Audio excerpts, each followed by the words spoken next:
because Teddy's better than me, And and we're we live. all know it. Yes, we're live for sure.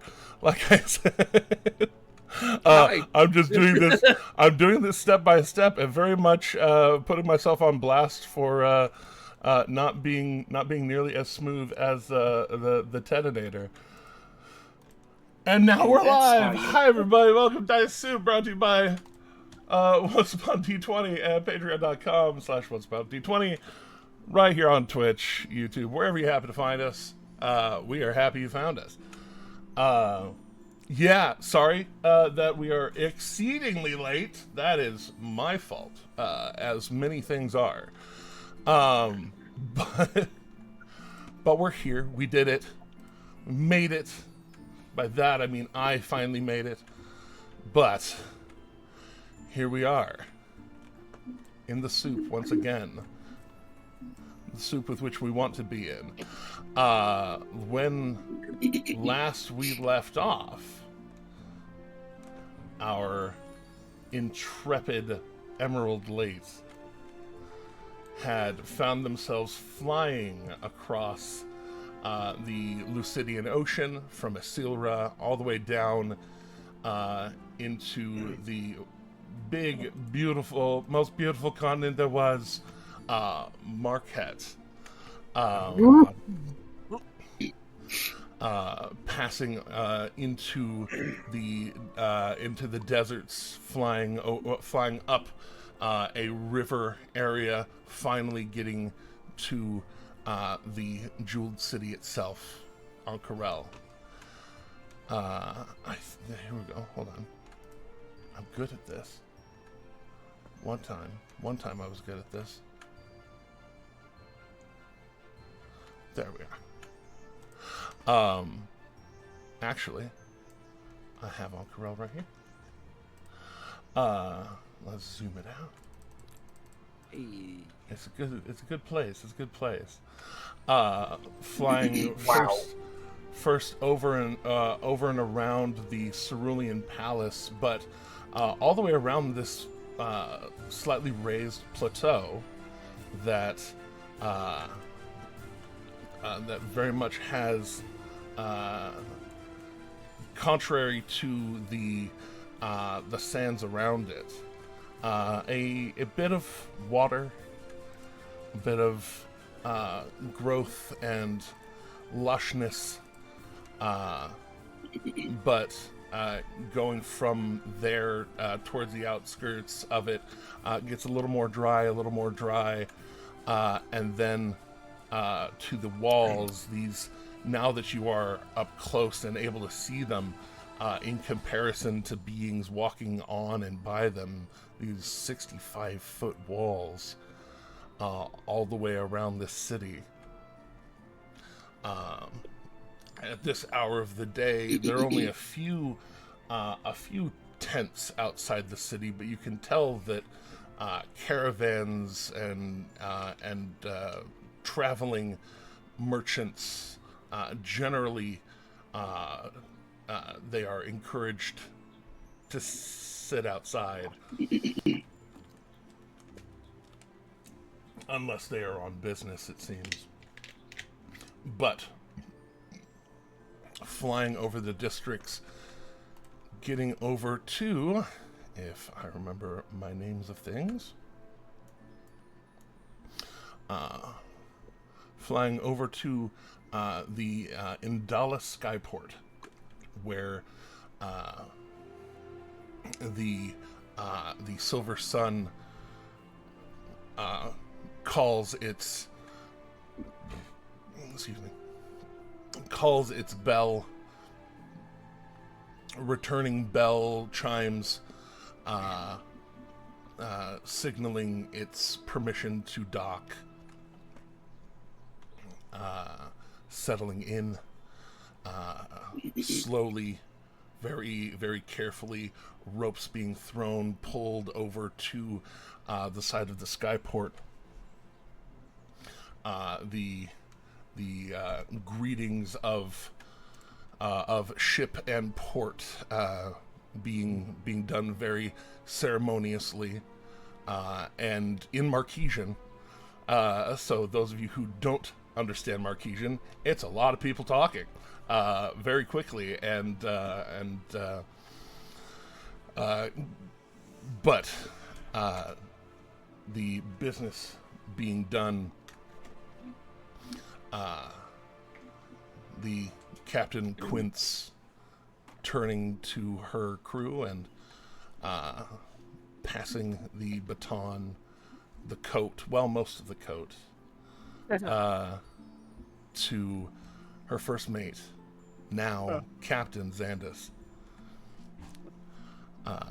who very happily takes up the mantle. And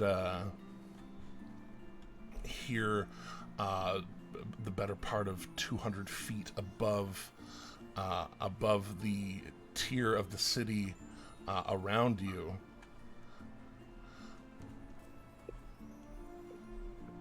you are on what is arguably solid ground, 200 feet above the city, looking about. A palace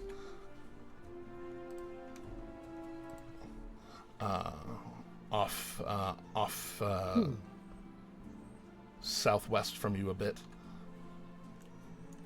I was gonna say, could you ping where we are? That would be if I am remembering where this between the River District and the Cerulean Palace. Yes. I'm hoping that only my roll 20 is a big globby mess of pixels, because this. Oh, you're just loading it up. It's okay. It's a lot of detail. It's a lot to load. Yeah. It will load. Oh, okay. Now it just corrected itself. Yeah. So yes. Oh my god. Okay. Actually, hold on. I may have misplaced in my own mind where that was. No, yeah, I was right. It's the other side. It's the even more raised part of the city, the ridge. So it would be southeast. Up here. Okay. Yes. Up. Southeast. Yeah. So up. Y'all are landing up in the ridge. Ridge is in the northwest. If that helps. Yeah. Ridge is in the northwest. Oh, okay, I see it now. It is a higher part of the city, though the towers of the Cerulean Palace itself go higher than those that are on the ridge. Wow.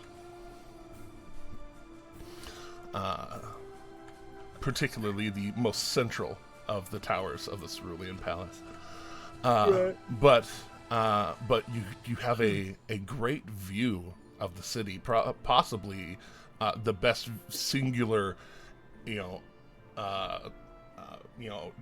peripheral view of the city, being able to take most all of it in, except that of the area directly beneath you. There we go. Make sure I'm not. Oh, did I accidentally? Yes, I did accidentally move it. I'm a delinquent. Haha. Fixed it. Micah, All right. Micah is definitely going to hop up onto the railing of the airship and just look down. These are about 200 feet up. You're 200 feet up from the ground of the ridge beneath you, like the buildings and things that are around up there, and then there is a reason that the area that you're in is called the ridge. It goes up about another 150, 200 feet. Gotcha. From the rest of the city, and so I could still potentially survive a fall from this Oh, height. for sure. Like Yeah, for okay. sure. Yeah, You could definitely fall from you could definitely try. Yeah. I'm making sure I know in case something goes down. I'm like, I need to get down there. Well, goodbye, guys. Yeah. And then you just hear, "Hold me now." Hold me now. It'd be Anybody more else like seen that video of how that music video would actually sound? Yeah, exactly. Yeah. Oh, I lost it on that one. Dude, that was so funny. I just Anyway. imagine Nock taking a step off. Oh, whoa, whoa. Yeah. Get the old The, Kratos edit, like the Kratos edit with God, what's the song? Dream On. Yeah. Oh, Dream On, like with the God of War videos, like. but here, right below you, the Ridge District. Yeah. You can actually see from where you are one of the closest things to the tower is what appears to be a shipyard. But most of you who have been around shipyards know that those are usually a lot closer to water, closer to a coast. And instead, from your angle, you do see several of these large broomstones, very similar to the ones that are holding the Silver Sun afloat, sitting in these large holders, not being held off the ground by these holders, but rather anchored to it. Basically netted over with what look like big metal bands, making sure that they don't fly away. But basically, the boats being constructed, a couple of them look like they're in process. Right below you, for those of you who are, that are particularly crafting and forge oriented, you notice the sound of forges around here. One in particular looks like it is. It has it looks almost like a glass roof, but the panels of glass all kind of angle together in a weird, almost bowl shape, and it looks like it's focusing light from the sun itself above in towards this center crystal. And it's very bright. It's very difficult to look at, but just a little bit of creative hand shade work, and you can kind of tell what's going on there. Oh, Airdrin is so writing notes of that and is thinking, if we have free time.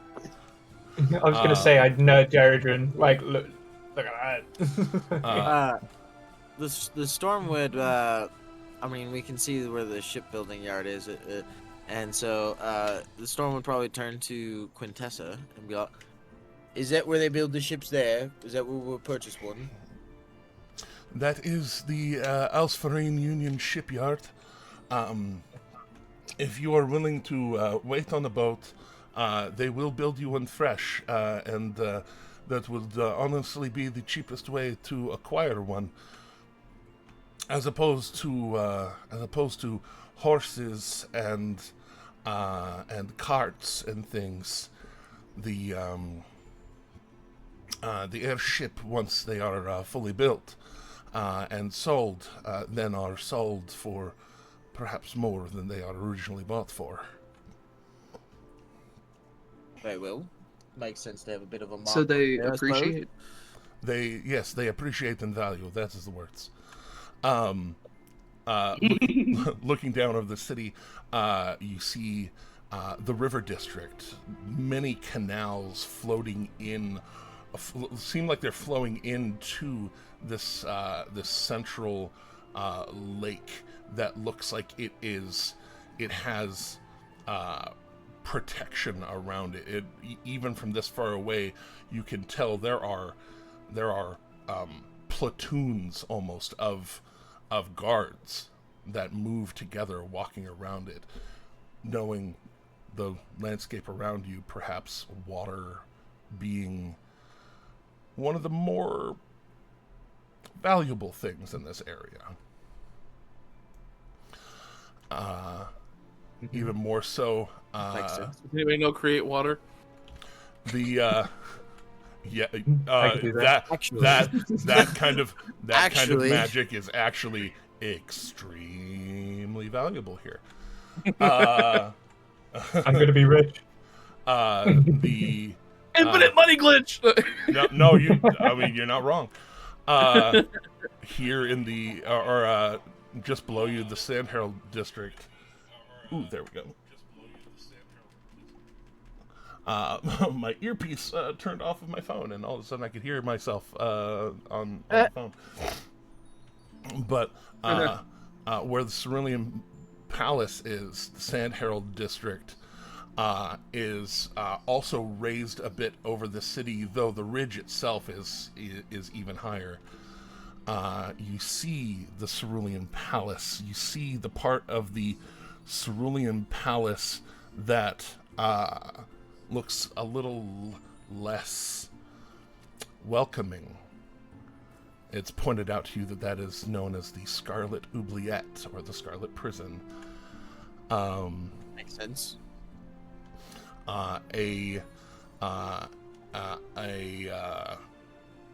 What looks like to you, Storm, it's kind of a small arena. Quintessa points it out as the Bowl of Judgment, where duels sanctioned by the Hand of Ord, the guards that are particularly handpicked by the leader of Ank'Harel, Jamansa Ord.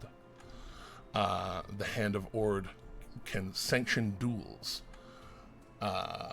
Otherwise, fighting in the streets not entirely a lawful activity here. Is that this pit I see on the map here? Ping it again. Or is that No. Sigil District? No, that's it is a part of the Cerulean Palace. It's even smaller. Oh, okay. It's kind of right over here. Gotcha. Or wait, no. It'd be this one right over here, just off the palace. I see. But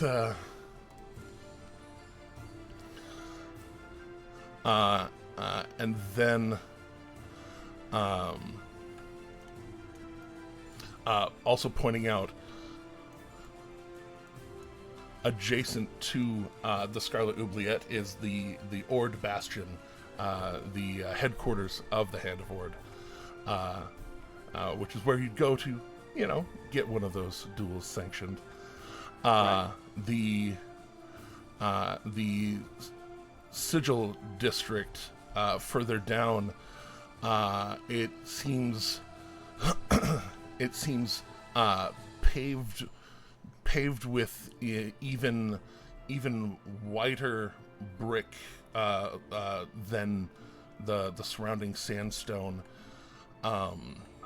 Even from far away, you can kind of see this almost twinkle of the roads there. That is pointed out to be the place where a great deal of education goes on. The Crystal Chateau, the headquarters of the Allegiance of Allsight, is there. This kind of large, it looks like a very stately mansion, almost, and gardens around it. Definitely, as far as things here would stand out as a place of learning. There's also what looks like a pit dug out, an archaeological dig, it looks like. She points out the Omnival Library, a tower that it's many meters wide before even getting to it being a couple of 100 feet tall, and it is a public library for people to go into, though the highest levels of it are controlled by the Allegiance of Allsight, as far as some of the truly higher learning goes, nailed it. Though there is a such thing as public schooling in the Sigil district as well. Jaman Saord has seen to it that anyone who wants to seek an education, even if they can't get into the Crystal Chateau, can at least go to the Terry's schoolhouse and get at very least a basic education. Maybe perhaps try and find their way into higher education.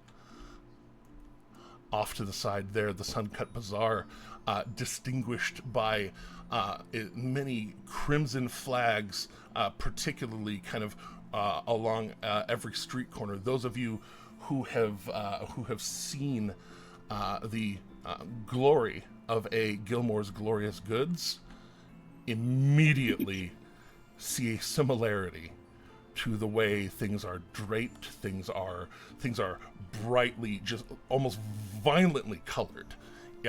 These strips of cloth, not just draped over buildings, but draped between buildings, kind of giving a shade to the area as much as one can be shaded here in Ank'Harel.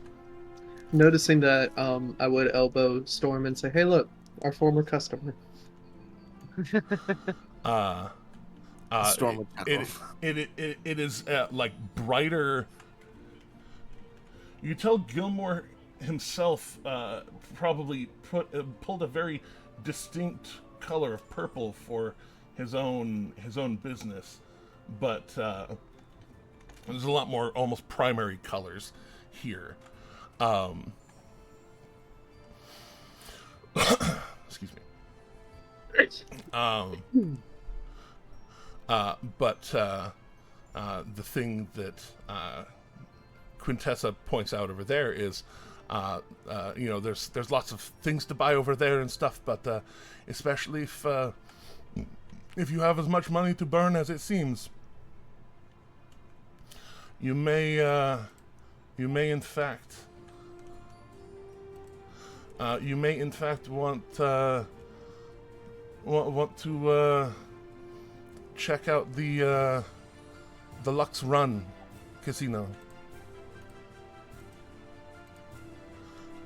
There's a casino? I'm not good with the numbers, but that sounds good. The lights, the pretty lights. Mm-hmm. It's all shiny. Why is this thing...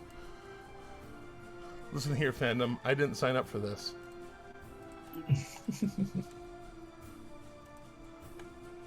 Fine. I'll pull that page back up again myself. Fuck you. Bro, the answer is just yes. All right? It's fucking desert. Well, okay, there are a lot of different types of deserts. Okay, I don't think my questions are that stupid. No, sorry, I didn't hear your question. They're not stupid. I'm just not wanting us to be caught in a sandstorm. I would love for us to be caught in a sandstorm. That'd be great. Sorry, nailed it. But there we go. It reloaded and is no longer trying to hit me with an unskippable, unfindable ad, cookie trackers and shit. Do you know how bad I want a rematch against Purple Worms, dude? Like, come on, let's go. You're all right.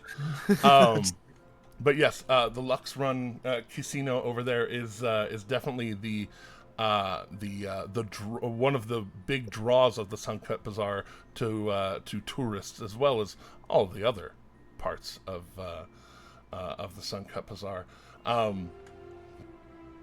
There's also the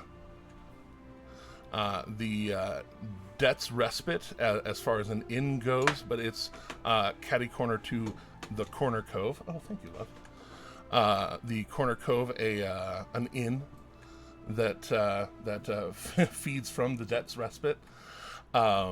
Kind of a whole casino, and then a tavern to drown your sorrows from the casino, and then a in to rest your bones from losing a bunch of money at the casino. Why weren't they thinking development? They could have put the casino, the bar, and the inn all in one place, Vegas style.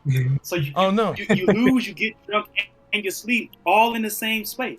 Oh well, that's the thing. That encourages a certain amount of violence sometimes, and they want those things separated. Some people get a little off in those. Get a little angry, drunk, and then get mad they lost their money, and then get mad that no one would come back to their room with them. So like Vegas.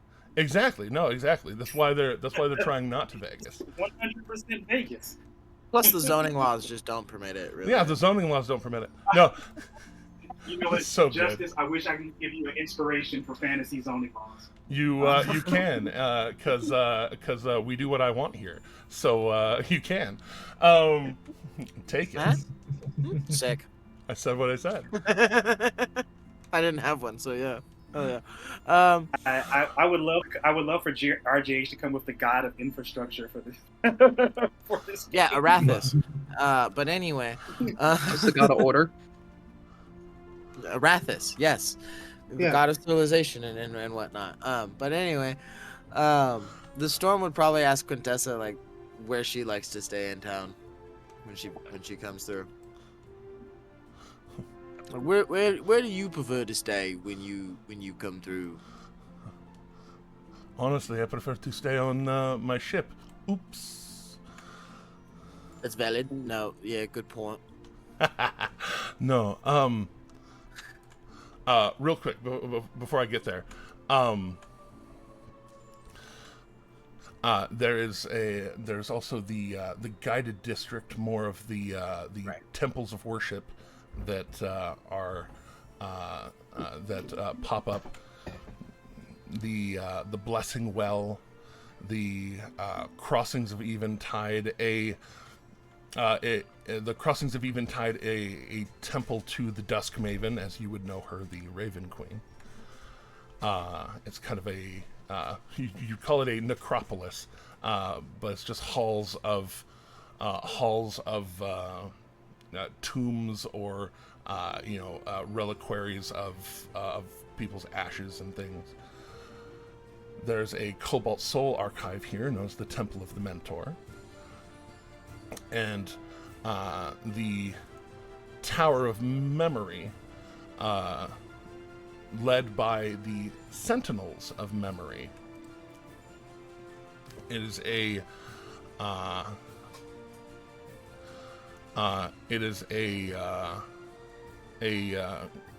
group that is trying to actually they're opposed to these dig sites that the allegiance of Allsight is trying to dig into Ank'Harel, and they are more of Sentinels of Memory in a way of their big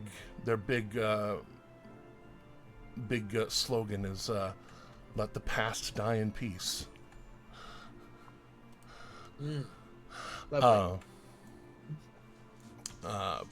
More protecting information than protecting information to preserve it, protecting information to keep it submerged. Two more things, I promise. Corfell doesn't like that. Corfell doesn't like them. Corfellish. Yeah, Corfellish doesn't like them very much. He's all about the preservation of knowledge to share. The Circlet Walk is a almost Flavelian residential district. It's homes on homes on homes. There's the more daily commerce of those that live here, but mostly houses on houses on houses with a deli on the corner. You know what I mean? Yeah. And then the Alluvium district right over there seems to be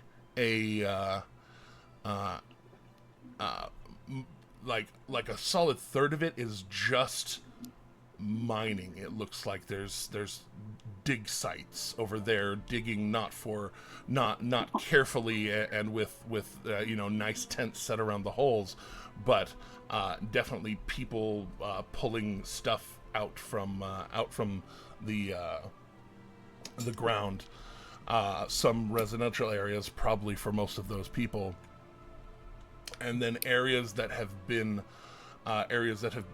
already cleared out and now almost public park kind of areas.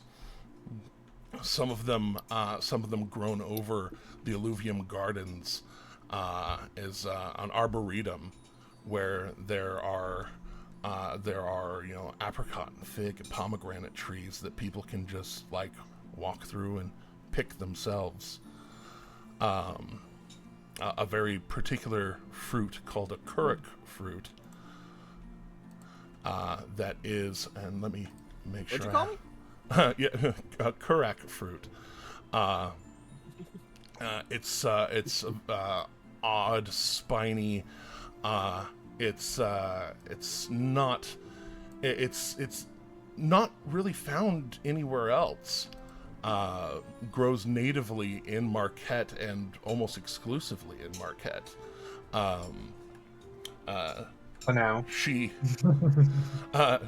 in fact says, that is one of my more favorite places to stop through, because in other cities you actually have to pay for your Kuruk fruit. Here, as long as you can go and pick one and you don't cut your hands on the outsides, it becomes pretty worth it when you crack it open. And she kind of like reaches for one of her side daggers to say, crack it open.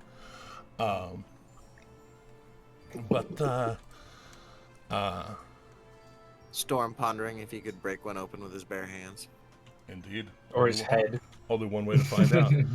I think you 100% can, because I believe Akira could punch one open. But so I'm sure you can. The red cobblestone streets around, other than the Sigil District with its beautiful roads, there at the top of the Indala Skyport.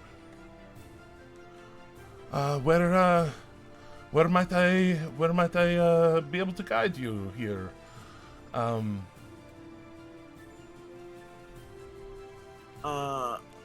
Sorry, Buff Table. Wasn't she actually going to be headed off to like Eric's or whatever? Yes, as a group? Well, yeah, I of course have to go and find have to go and find the Perdage textiles down in the Suncut Bazaar and sign in my official resignation. I have to then also inform the Alfarine Union of my resignation of post. Everything in its order.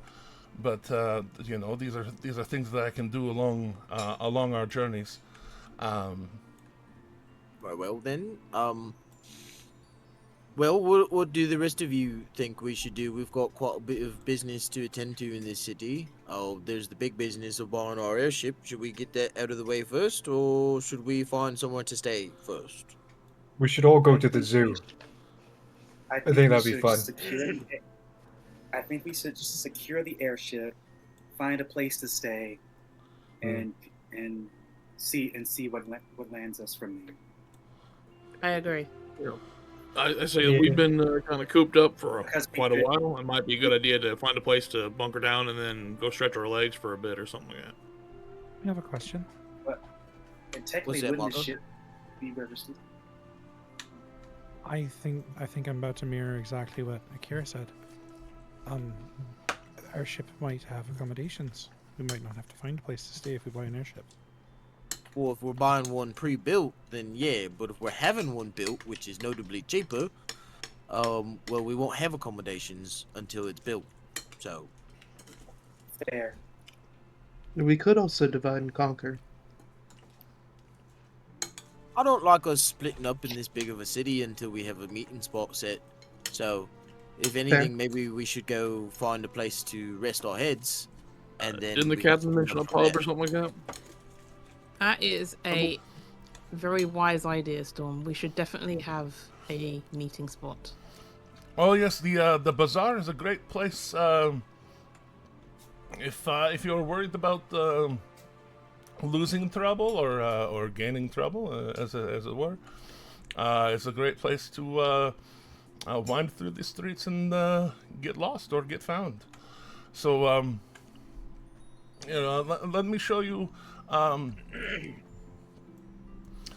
Let me show you where the Lux run and the corner cove are, so that you can kind of orient yourself from there, and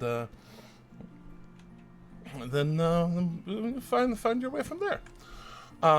Also gets me closer to Brodage Textiles, and I can see if Lord Eric's is on this side of the continent or somewhere else. But would this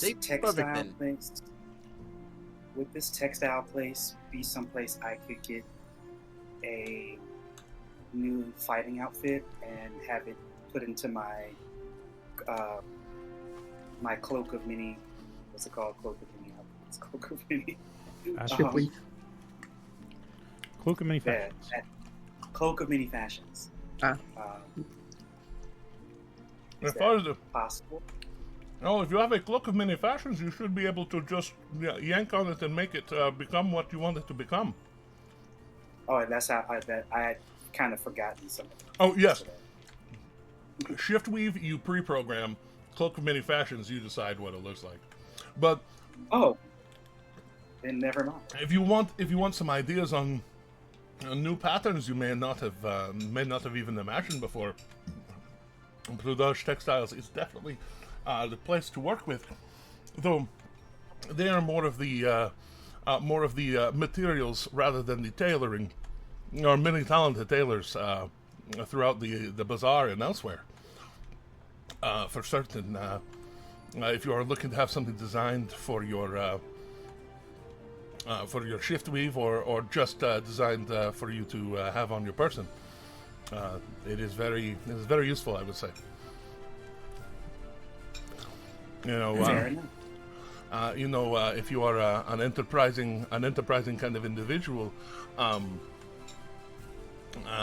sometimes you incorporate just a set of underclothing into your shift weaves, so that you can set one of them to underclothing, and then another set to also be different underclothing, and then you shift it into something else, and it lets you have more outfits available.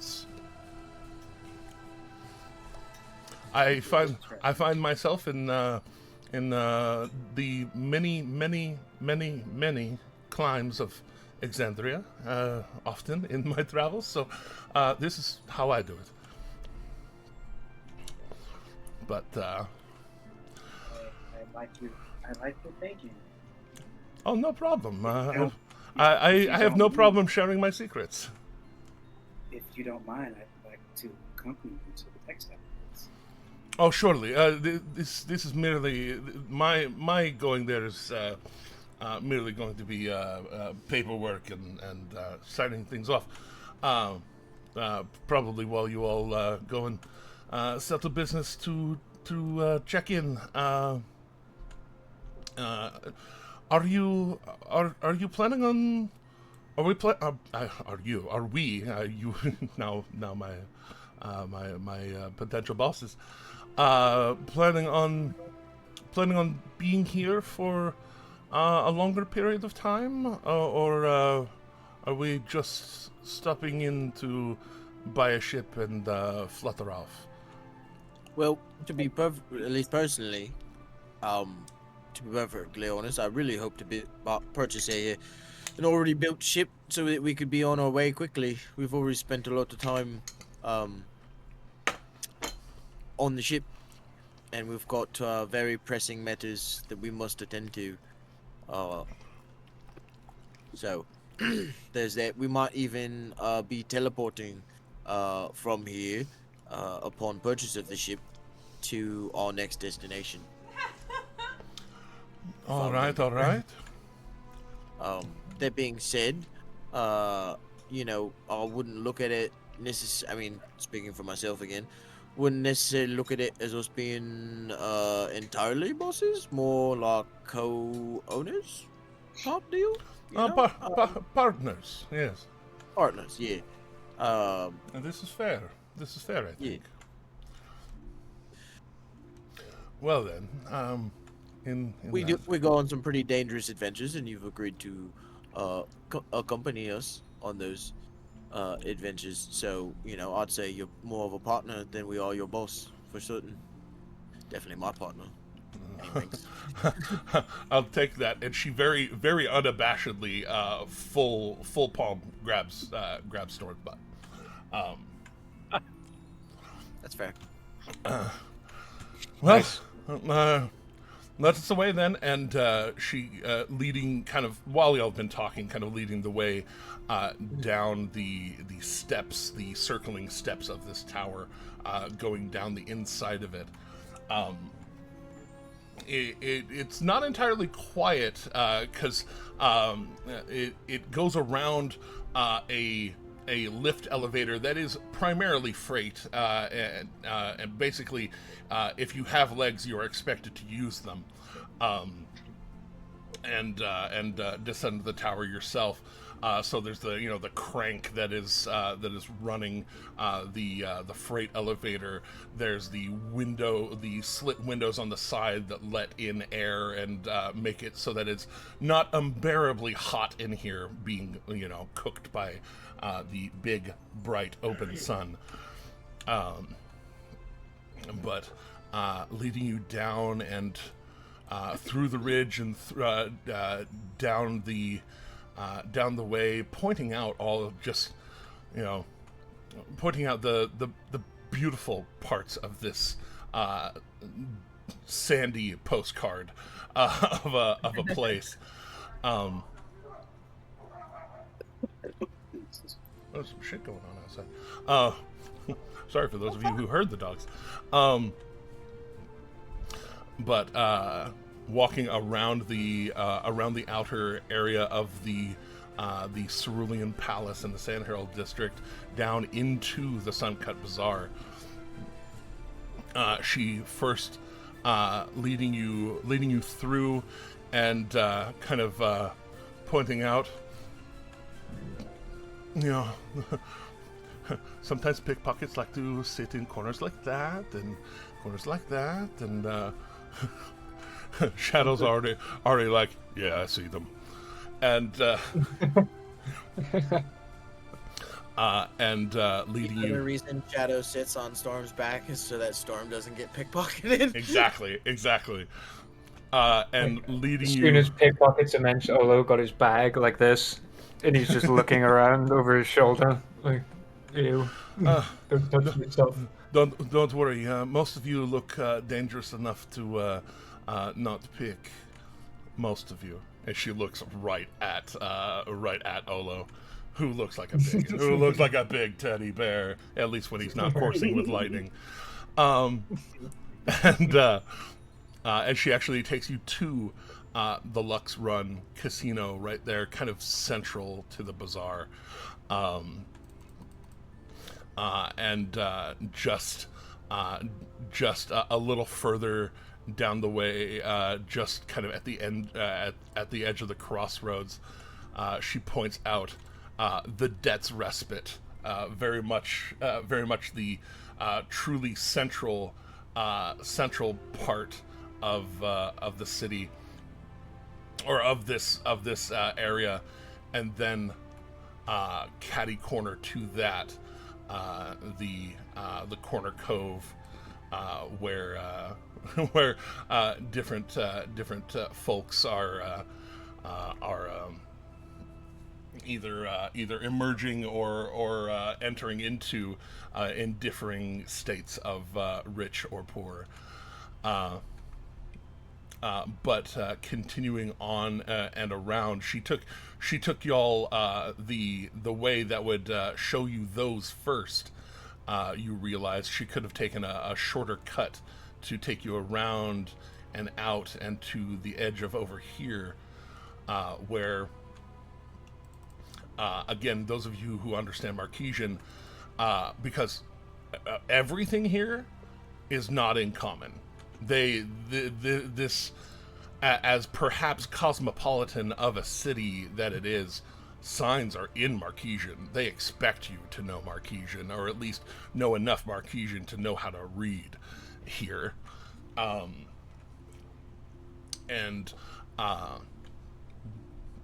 Storm looking around for pictures. Yeah, so Zolo, exactly the same.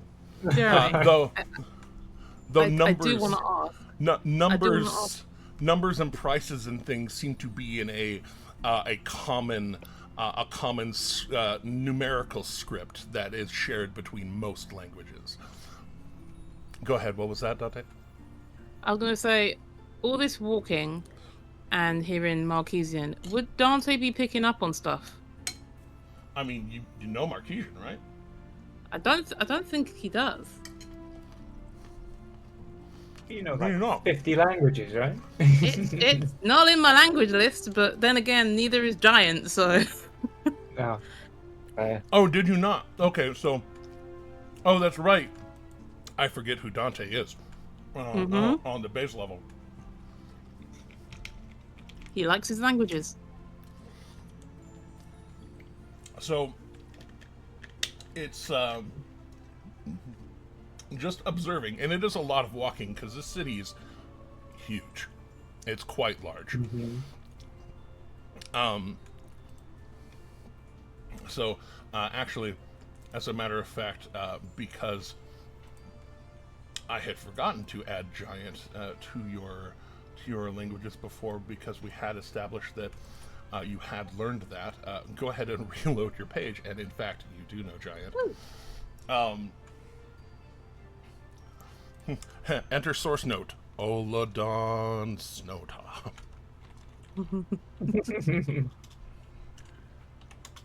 Hell yeah. You know all the swear words. Every single one. And some of them you think are "I love you," but are in fact "flush your hair in a toilet" or something like that.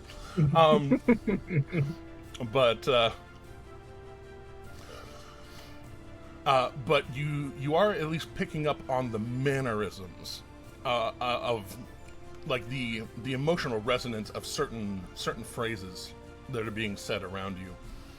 So it does take it'll take more of the day, but you are starting to, you're already, an hour of walking, able to start picking up on some stuff with your anthropologist background. Would Corfelish pick up that they're doing that? I mean, Dante's just always listening, seems always very attentive. I mean, it's not necessarily obvious that he's trying to learn what people are talking about, necessarily. Oh, yeah, no, you're just passively very attentive. Yeah, no, Corfel as a base is just like the teacher type, and he does know Marquesian, so... It's true. Speaking of languages, with my Gith trade my proficiency out, could I take our upcoming long run? No, you can't. Darn. You can't trade out languages. It's tools. Darn. Is it? Yeah. Go look. It's tools and/or weapons, if I'm not mistaken.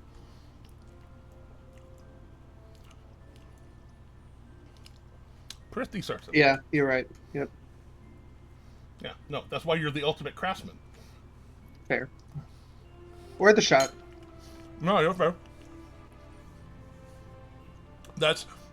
Marquesian is not something that your attunement to space and time can entirely give you. But it's not that it's the only language spoken on the street. you know, there are some, you know, those of Elvish lineage. Speaking in Elvish, there are other, you know, common is actually spoken here a lot. So, like, you know, there are barkers calling out calling out in common towards those who seem like they are not from here, but also switching back into Marquesian for those that pass by that they think might understand. But leading over to Perdage Textiles, Quintana, or not Quintana, Quintessa. I know words, everybody. Quintessa leads her way in there, and real quick, I'm gonna see if something happens, because we use dice to figure things out. Okay. So she walks in, and there's that moment of freeze as she's walking in, and she kind of stops and gets bumped by probably Storm, who's probably, you know, right behind her. Mm-hmm. And then everybody else knowing to stop if Storm stops. And you see that she locks eyes on a broad-shouldered orc who is in very fine, a very fine kind of deep red suit, golden accents along the vestiture and the buttons and along the edges of the long coat. Very fine boots.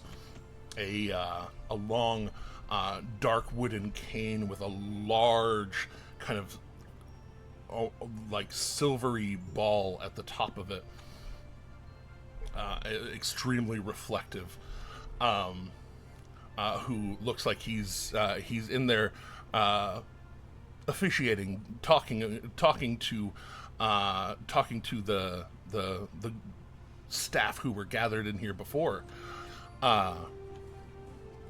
and then kind of sees you all walking in, sees very particularly the former captain walking in, and he says,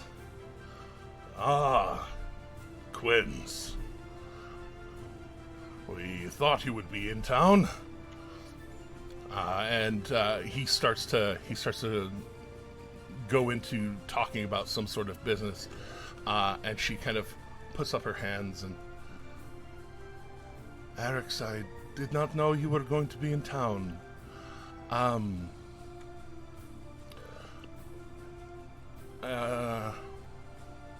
she kind of just looks over her shoulder and, short answer, with all respect and gratefulness for your employ, I quit. Oh. I have been given, I won't say a better offer, but definitely as good of an offer with certain perks. And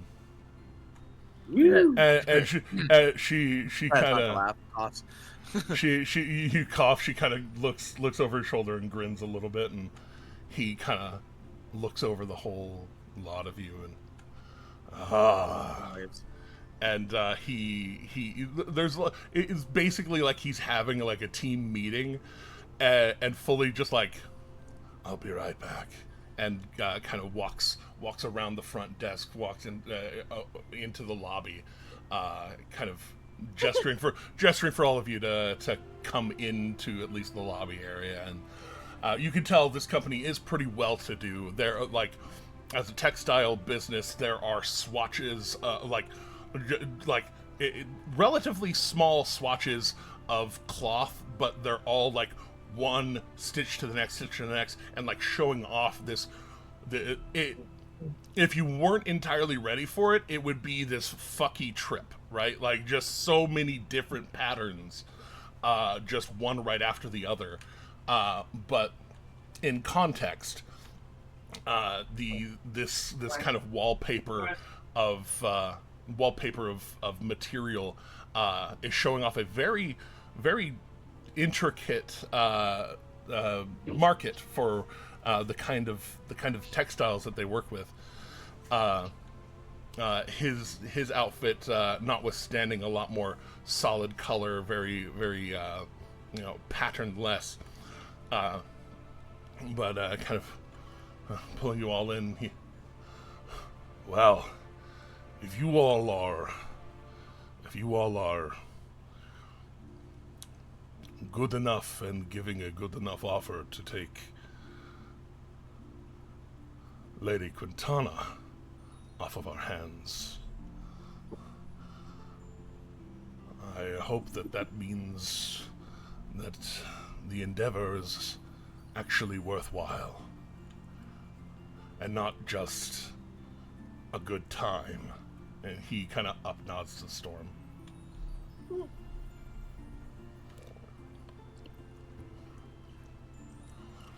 I hate to lose you, Captain. And he puts out a big hand and she shakes his big old hand.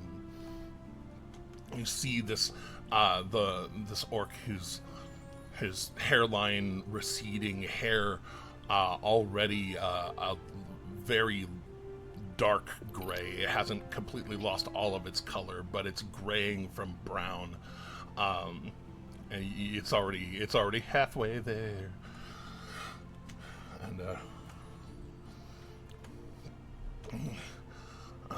And I don't suppose that we were about to make a sale to this eclectic bunch. You would be correct. Actually, I was waiting for it. His eyebrow perks up. Actually, what are y'all like a bulk yardage, or do y'all do smaller yardages of fabrics? Generally, we move bulk yardage, but what are you looking for? I just I have to make something for someone, and I'd like to update showing my very oil and blood covered shirt, probably, unless it's been prestidigitated, but showing my very tattered shirt. I'd like to do a different shirt as well. So I was going to get some stuff to make a few things. Ah, well, I'll tell you what. And he goes and starts showing off, and then he like hesitates and turns to the group and says, "See, if there are new customers, sometimes you have to be willing to sell smaller to them first before they are willing to come in and buy larger yardage. See, it's okay. Use your own discretion." Like, giving those coaching tips as a boss, and like in him stopping and saying that, you realize like you're actually buying from the CEO of the company. Like 100%. That's the only way to do it. Obviously, he takes you through, and burn a couple of gold. And you're able to buy a fairly, decent amount of material. What else? Well, now that Eredrin actually mentions, and you mention it, we might at some point in the odd, maybe distant, maybe near future, might be opening our own shop, and may perhaps be in need of your services in the future. We also happen to be very close with the Oda? Oh no. Yeah. Of the Debatoire Exchange. You have an inn with Mary Elise Debatoire? Actually, I believe it's Baron Cochise Debatoire now.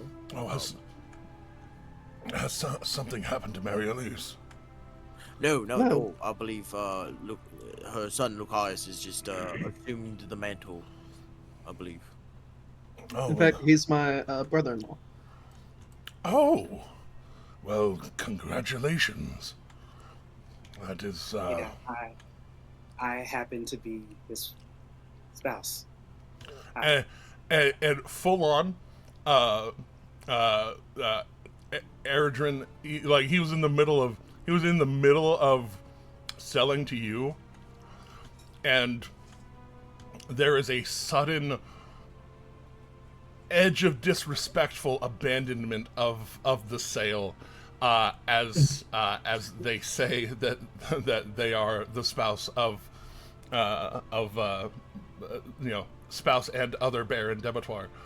No, I completely get it. Like, get as close of a link as you can. Like, don't go through the brother-in-law when you can go through the Baron. Yeah, I get it. It's it's almost like suddenly he doesn't notice you, and he walks over to Akira, and Baron Debatoire, Lord Eric's Estros. Very pleasant to meet you. And he does this, he's, for you, he's, compared to the people you move with, pretty average height, around 7 foot. But he bends fully at the waist, and yet he kind of has to use the cane to support himself as he bows very deeply, very respectfully. Akira is literally going to make eye contact with the rest of the party, like, what do I do? And just does a martial arts bow because they don't know. Yeah, the storm. Once again, I don't know. They don't know nobility, so yeah, they kind of just go, Oh, they're behind Estros, like, yeah, you got this.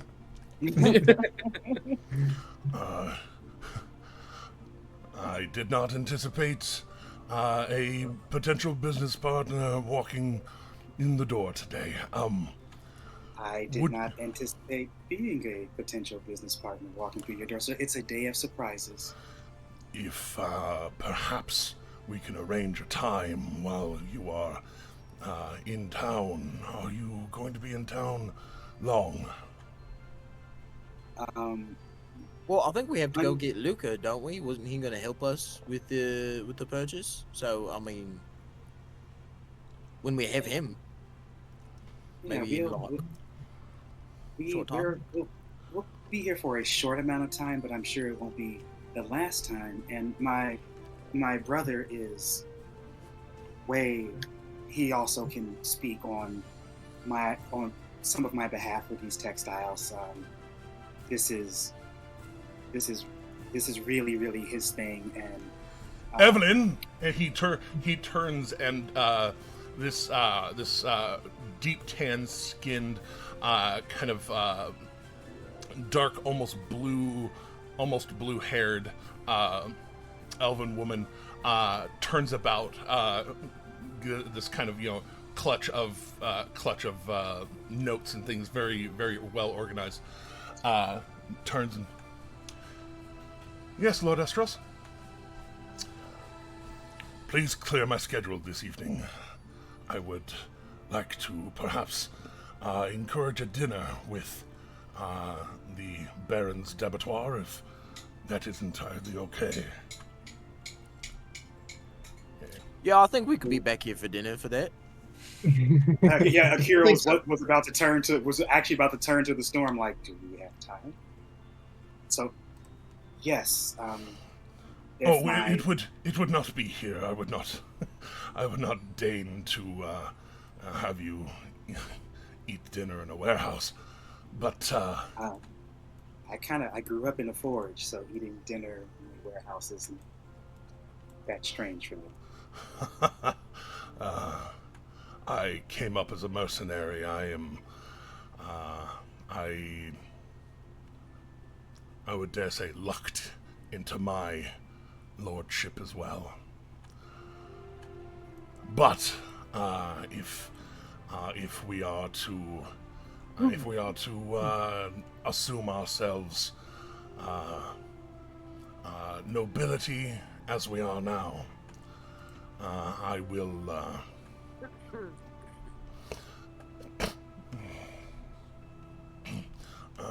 I will, in fact, call upon my associates at the Meatman Imports, and the storm lets out like a loud like ha at the mention of that name.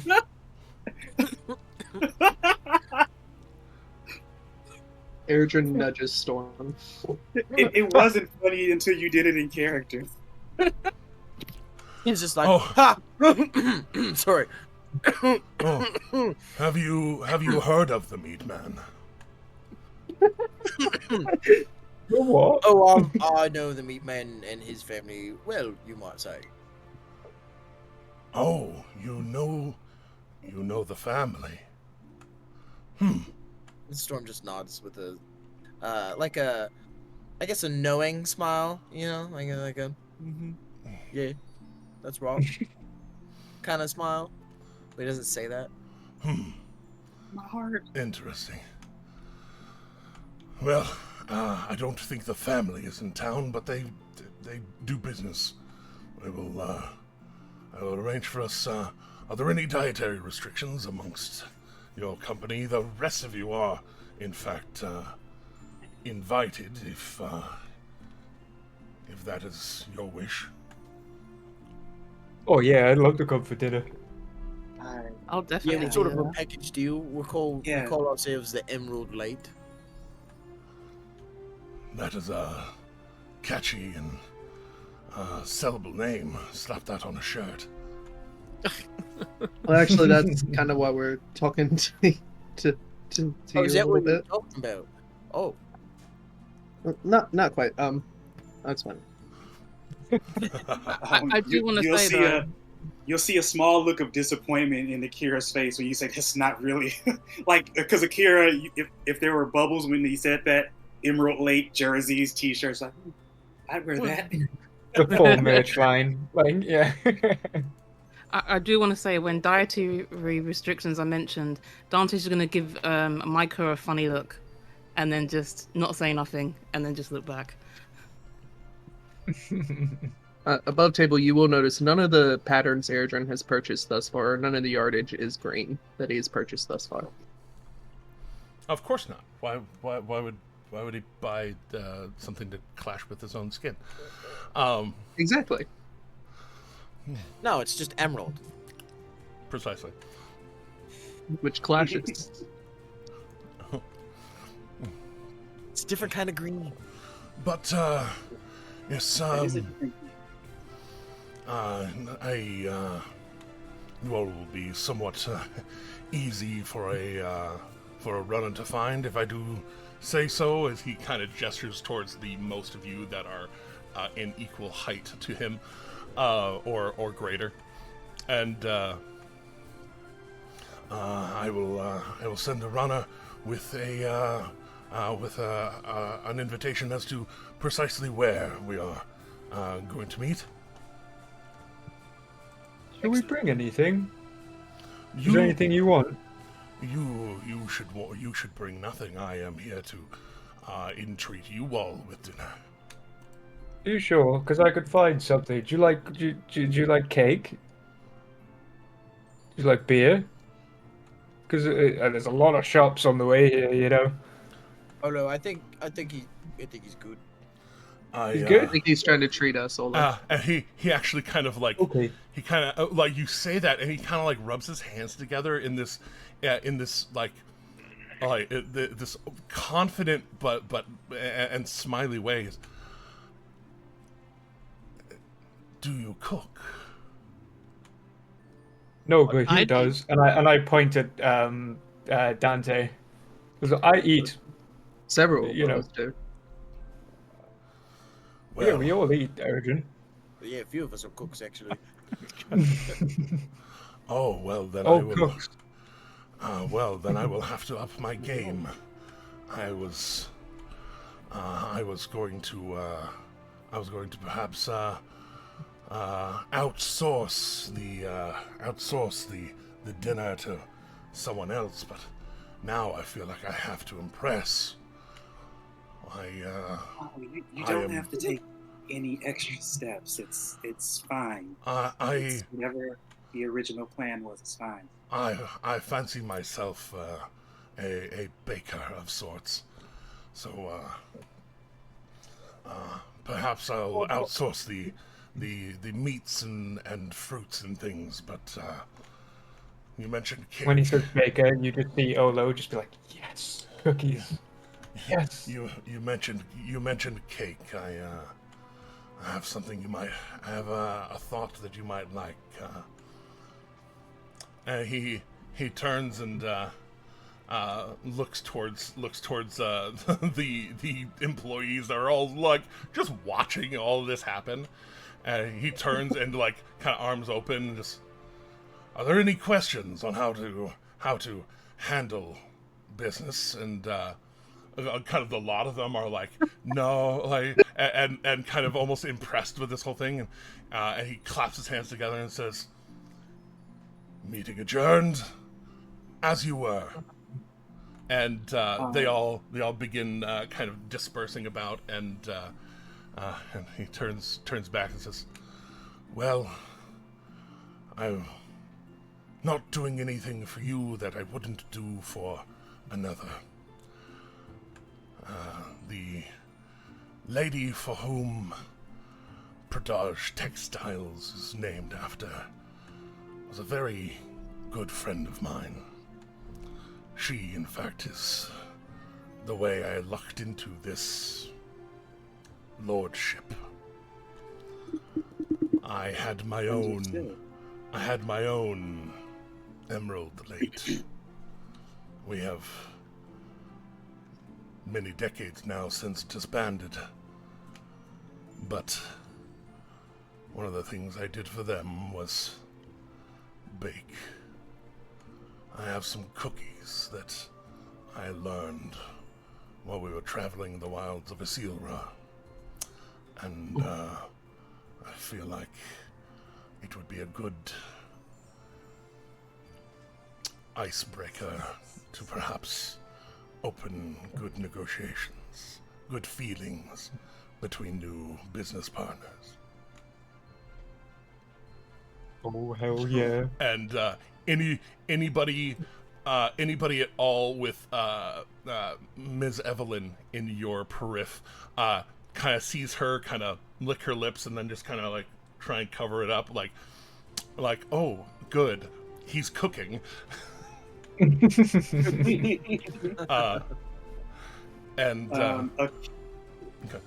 Once he walks away or turns his back. Yeah, he and she go to walk away, and Quince kind of like nudges in on you, Akira, and it's like, oh, I did not realize the depth of your connections. I'm glad I brought you in. Akira's just going to look at everyone. So how often is this going to happen? This noble thing. Is this my life now? Yes. Well, yes, given that it seems to make you slightly uncomfortable, I'm going to bring it up as often as I can. Hey, Norm, that was my plan.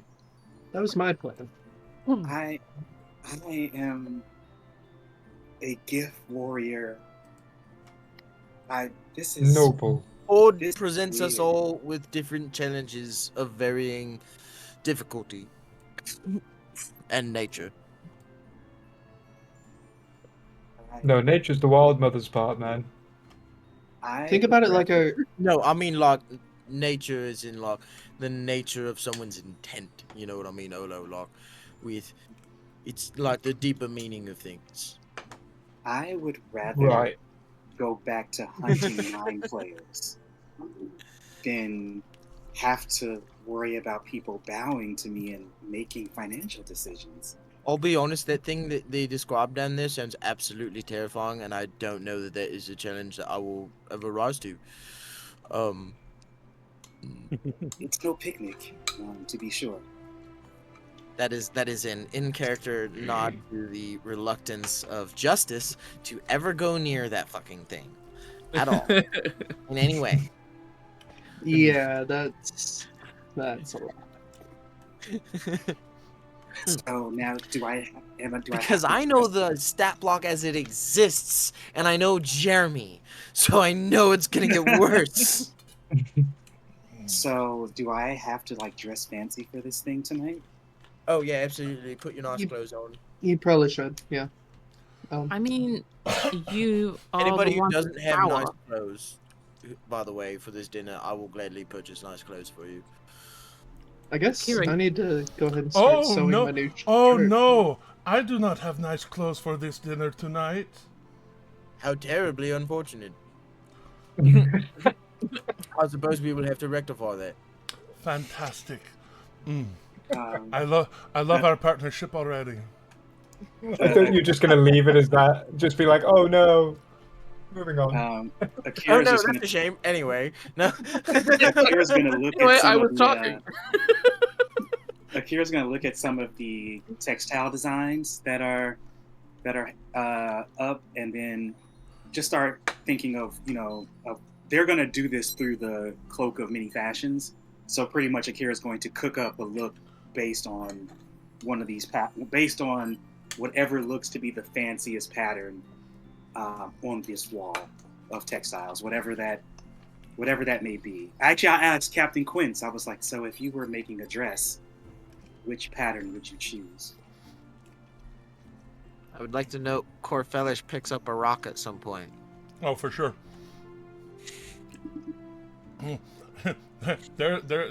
There's rocks. Yeah. Or even a pocket full of sand, some backup pocket sand. Pocket sand. What about a pocket full of sunshine? That's that forge up on the ridge. No, that's a sunstone, and I could probably get one of those here. Honestly, possibly. Okay, low key.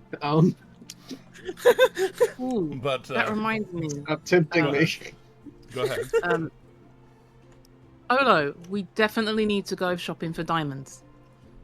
Oh yeah, you gotta give me pocket buddy. Oh yes. I remember. Yeah. I remember.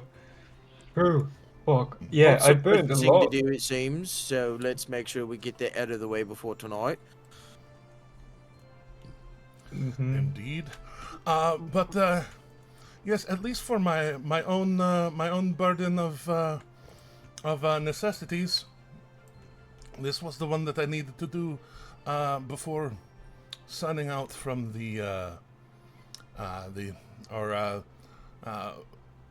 making sure my post is resigned with the Union as well. So Right. So yeah, are you all ready to go and try and purchase Airship? about that. So that's actually what I was just talking about to Lord Esteros. We need to go fetch Lucius. Which is, I believe, the exact reason, Corfelish, you have been brought with us. One teleport to Nicodranus, please. Right. That was why I was here. All right. Everyone gather round. Of course, that's the reason. Wait, we're leaving already? We'll be back. Oh no! I took a pocket full of sand. We'll be right back. Okay, to let me get a rock real quick. That's right. I'll go get a rock. That's what the sand is for.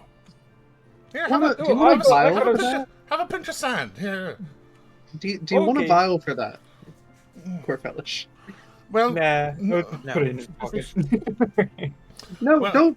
I have it here in the bag, and I just think about the Ank'Harel sand, and it pops a bit into my hand, and This is my Anakin moment right here. It's sand. No, don't put it in your pocket. It's my thing. It's everywhere. it does get everywhere. That's why I put it. That's why I put it in the bag of holding, so I can. That would be where he put it, yeah. But And we also have the Voyager staff, so that's our teleport back. So, indeed. yeah, That's what I got. we're good.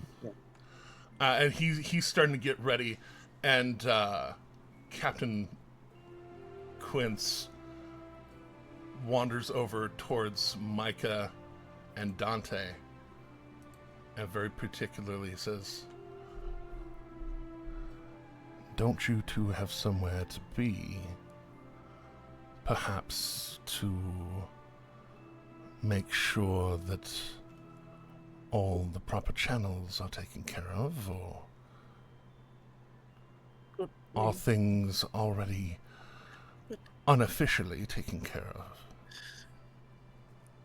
It's on my to-do list.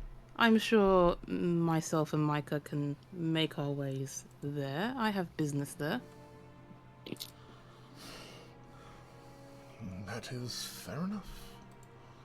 I do not appreciate the reminder. Don't worry. I don't appreciate having to remind.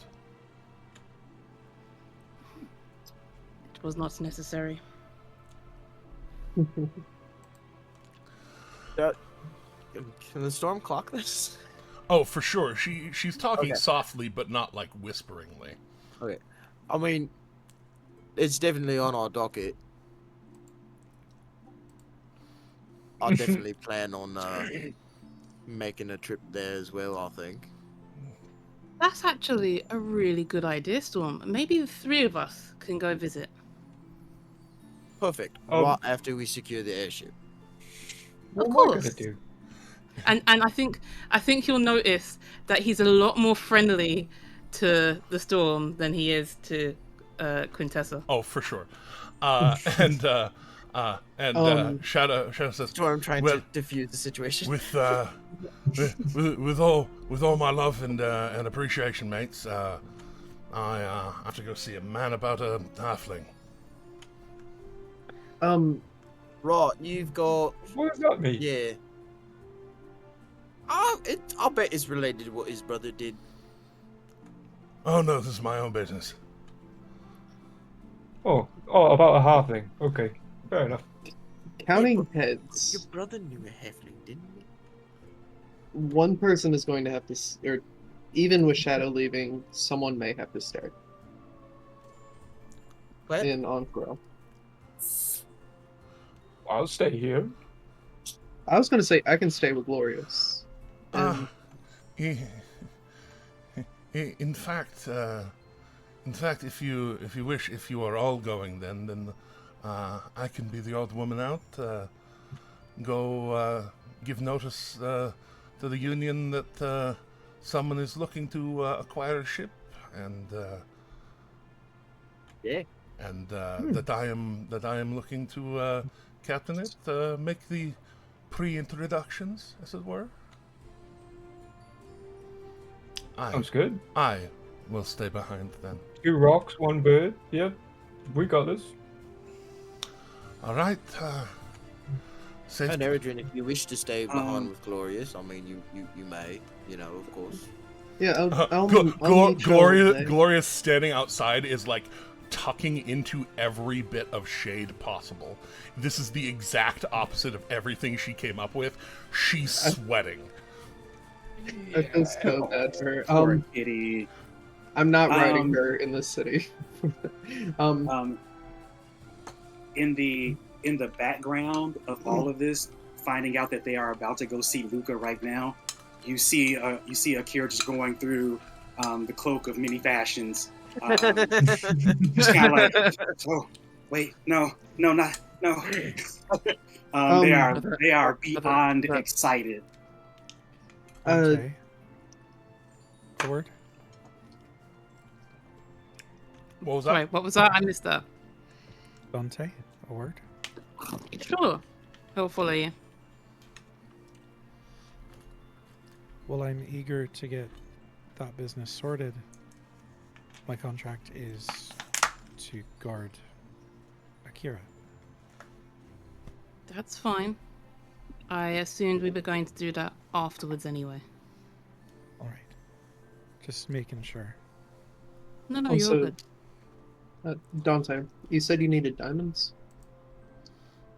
I do. Okay, what size? Don't we all? Enough to, bring people back to life. Cure people of every illness in the world. Maybe like these ones. He has no fucking clue, like the actual pricing or anything like that. He's rattling off, diamond dust, diamond dust, diamond dust, diamond dust, diamond dust, diamond dust, and maybe a couple of 300 gold piece chunkies. Yeah, basically. All right. I'll look into that, and then I'll meet y'all when y'all get back. Okay. Do you want anything for it? I think I got a flower in my pocket, or maybe a mushroom or two. Looks to Dante, who has the gold.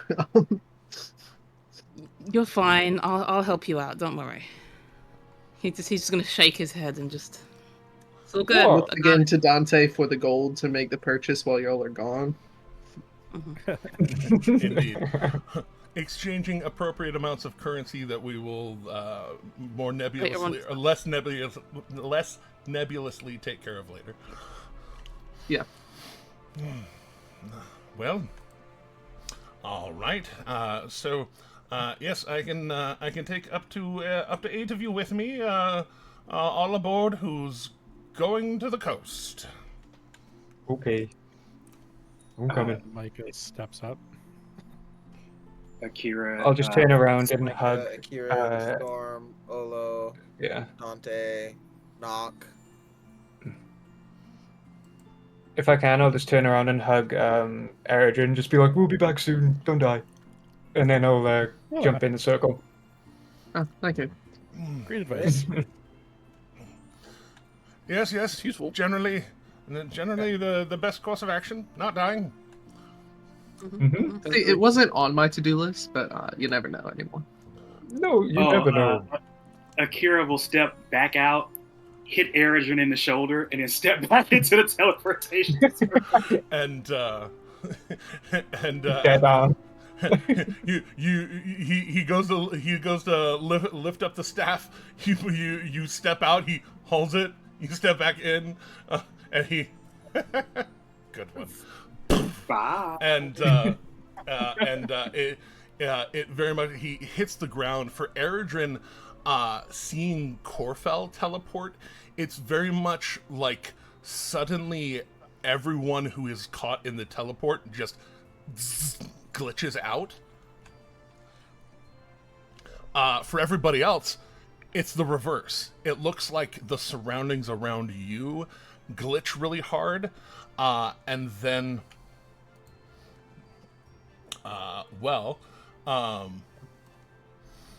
y'all definitely have stuff from there. So he. Also, aren't we? Or no, there's probably not a permanent circle yet, is there? For y'all, no. I thought House D'Abattoir had a permanent circle. No. We're working on it. Yeah, y'all are working now actively working on it. Okay. And a month in fact, 5 weeks in. But a year. Yeah, 328 days in Exandria. But like it looks like everything glitches out and then lands, and you have the associated object with House D'Abattoir, but Corfell doesn't know House D'Abattoir, and so it gets enough on target that he very specifically knows the Mother's Lighthouse in Nicodranas, and as he focuses in, and that object being close enough tied to that, you come to at the base door of the back of the lighthouse, the back end of Melora, there with her arms up. Storm, you are very aware of this spot in particular, and you actually hear the door latches start immediately, and the little slide hole suddenly open up, and the little old lady there kind of look up at all of you. Hello. Hi. Doomerin! And then It's me. And then she sees Corfel, and she's, Corfel? Old friend, you haven't been around in a long time. And as she shuts the thing and continues undoing locks, he turns and says, she will talk your ear off forever. I will take this one for you. Run. Run. Akira runs all right. Storm nods Akira like, runs. Yeah, she's quite the talker. Quick, let's go. Okay. I can dimension door myself out of the situation. The rest of you probably cannot. Please run for your lives. As Akira is about to start sprinting off, I'm going to cast jump on her. And then, so it's just you could jump, like what, quadruple the distance or something like that? Yeah, I am making a beeline. Oh, for sure. I'm making a differing line of very fast people, all running away from the lighthouse. Gosh, I have to move maps again because now I have to remember that y'all can travel all over the goddamn world. That's why I have everything in files. There we go. Just to keep up with you guys, I might have to wild shape actually. Oh, for sure. You guys are fast. Yeah, for sure. You're pretty quick for a Storm could give you a piggyback ride. You're pretty quick for a furbolg, but they're great. Let me tell you, those Storm piggyback rides are great. Akira is quite familiar with that. It's fine for now. Hold on. Yeah. Micah reaches into a bag at their side and pulls out. It starts with a handle pulling out of just this very small bag until it produces a full broom. Hands it to you. Oh, what's this do? Broom of flying. It'll help you keep up. Is it flies? Oh, sweet. He just instantly puts it between his legs and just fucking goes directly up. Yeah, you put it between your legs, and even faster than you run, suddenly up, and it feels like when you turn into a Quetzal, almost in the way that not quite as fast, but you also aren't having the stress of wings. And just gripping tightly onto this broomstick, taking you up and out. Yeah, you just see his face like that. Yeah, it's very much Harry Potter's first flight, but you actually kind of grok what you're doing. You've already had to move, in 3 dimensions before, so it's just like, oh, I don't have to have my wings adjust or anything. I just move. And so, yeah, y'all are watching basically Oladan do this kind of like loop, just kind of the loops don't stop for a while. Yeah, you just hear, thank you, as you just going. Thank you. And, it's taking a high level of control for Akira to not pop the wings, because they don't want to waste it, but they are definitely moving. What's Akira's movement speed? A billion. So fucking fast, yeah, I believe is the technical term. I'll tell you in 1 second. I think it was 60 yeah, foot, 60 I had a look. Yeah. Okay. 60 and with feet. jump on you can jump up to 30 feet further as well. So if you jump, you're doing like the Hulk sprint and jump. Like the 55 feet. So. So and pretty much like once no. I jump, well, for the rest of you, Akira leading down the path from the Mother's Lighthouse, they take a hard right. And for the rest of you who can't fly, you have this briefest hesitation, because downhill from the Mother's Lighthouse is a beach, and then water, and then the bay. And for the rest of you who are land-based, looks like they're just running straight for the water.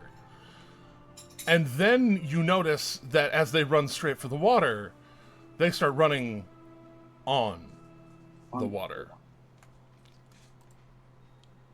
That's so cool. Oh yeah, speed force activated. I am and moving. And they in full triple dash fashion just fuck off across the bay. That's a way to say it. So seeing that, Micah just jumps and simply takes flight following. Nice. I do think when Dante is following them, he's not really bothered by the water. He's not really bothered by the sharp turn, because obviously reasons. But I think when he sees Akira run across the water, he's just going to call out and be like, hey, some of us can't do that. Oh, Olo will hear No that, fair. loop up and around, and then catch you with a broom and just take you with me. Like, crash full into you. Just until we go. Suddenly the broom slows down to 30 feet. Yeah, the broom like takes lag from the fact that there are now 2 people on it, but it slows down. It slows down, but it does not fly. As going across the water, like. Could this be more of an anime intro than it is right at this very moment?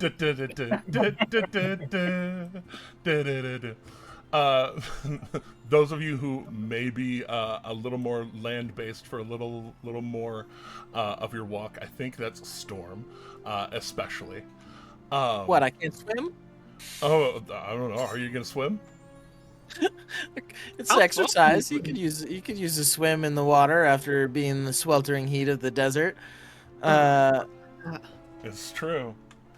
Maybe a nice speed swim if you can. I don't know. You definitely make a good leap. Oh yeah. Yeah. No, I'm not even gonna have you roll for it. Swimming is swimming, and it's not a stormy sea. Yeah, people swim the channel in England, right? All the time. Yeah. This isn't even that far. So it very much is a stormy sea when he swims. Nailed it. It's true.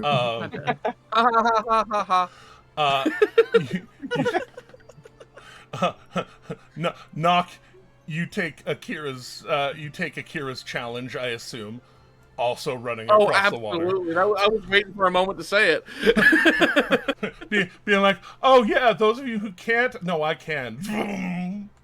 No, I'm right behind Akira. Yeah, it's the medium that actually slows down the storm, and you're like, it's my time. Yes. Oh my god.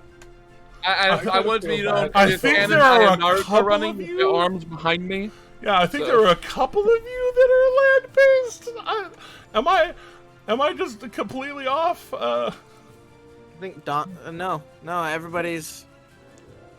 I'm the only one. Everybody's crossing the water in their own way. If Ola just sees you going, because we've slowed down a bit, I'll be like, Dante, just don't fall. And I'm going to try and stand up on the broom and be like, I never get to use this. Oh, right, the only one I was thinking of was Eredrin, and Eredrin's not even here.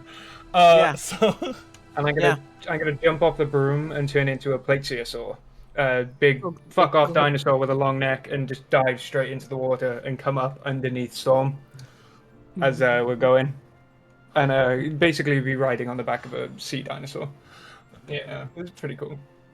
Oh, that is awesome. Just to make you go quicker, you know. Oh, for sure, you Lapras the fuck out of this. Lapras. Oh yeah. Lapras, I choose you. Swimming across the bay, and yeah, y'all weaving between ships that are going in and going out of the bay. Very much a spectacle in your own right.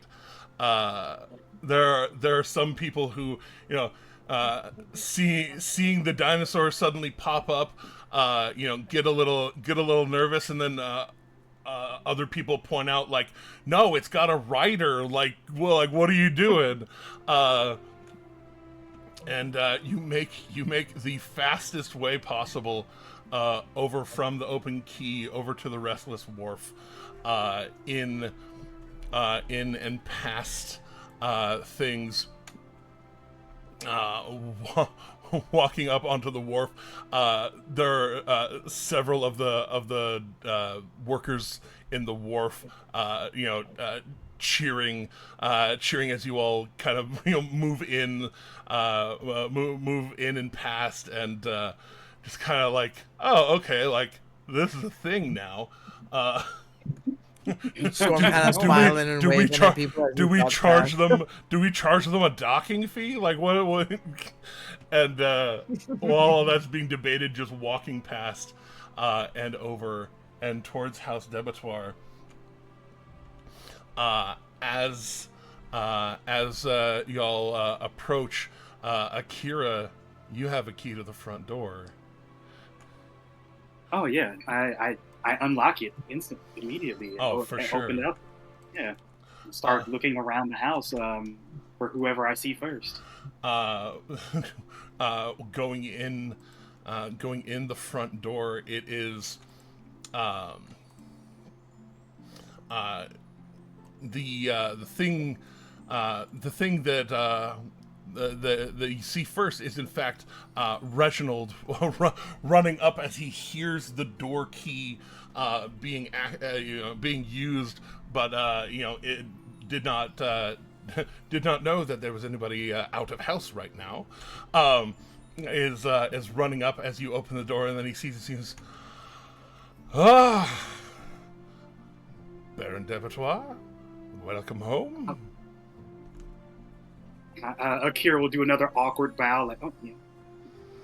He kind of knowing your level of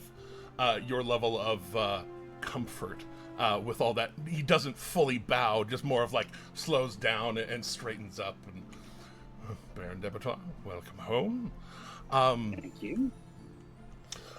Lucius is in fact in the kitchen, having a business meeting. It's a very strange business. In that motion, like he'll say Lucius is in the kitchen, Akira will go to take off, and then when you say business meeting, Akira will like back up. Just kind of like, oh, what do you mean strange business? I've never once had anyone approach the family for a summer camp. What? Summer? They're looking for investors in a summer camp.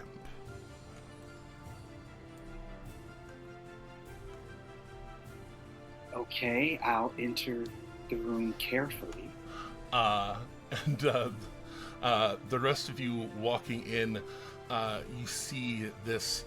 You see, first off, Luca, alive, well rested. And then sitting next to him at the table, first this well coiffed, well groomed, kind of dark-haired Zemnian-looking man, skinny, tall. Looks like he's taken off his long coat and just hung it on the back of his chair, and he has holsters on his sides, though those holsters are book holsters. Next to him, sitting just a little bit further away, but much more animatedly talking on your way in, is a tan-skinned woman in a yellow sundress, and her primary defining feature is that as voluptuous as she is also about 3 entire feet tall.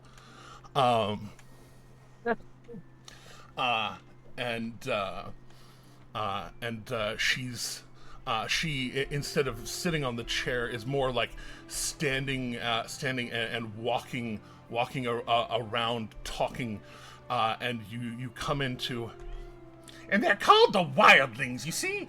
And we will then make sure that they all earn merit badges and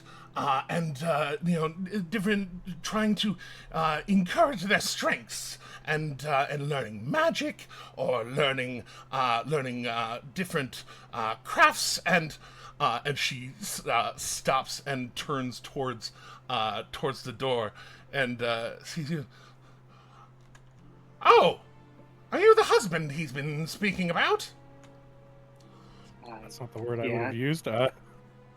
Kinda, sorta. Sorry, the partner. Are you the partner he's been speaking about? My apologies, Jeremy spoke. No, you're fine. Yes, I am. Nice to meet you. And Storm, as you see her, the thing that triggers for you, especially with your brain on now, brain gets to be on like all the time. It's crazy. Yay! But the thing that you remember in seeing her is you've actually seen this woman one time before. And it's the sundress that really does it.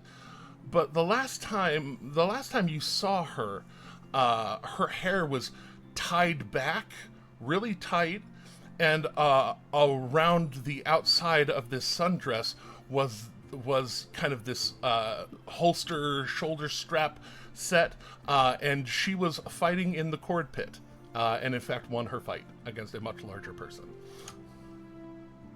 Oh. She is currently not strapped for battle, or at least doesn't appear to be.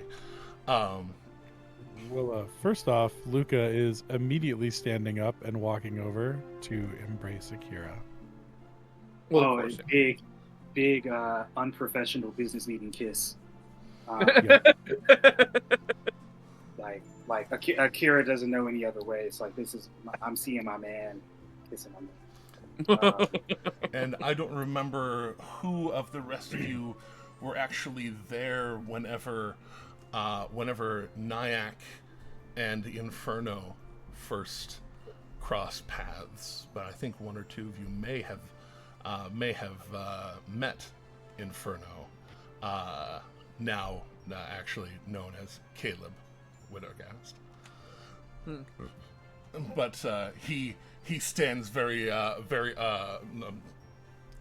presentorily, very straight, and trying to be as noble as possible in this, as people walk in.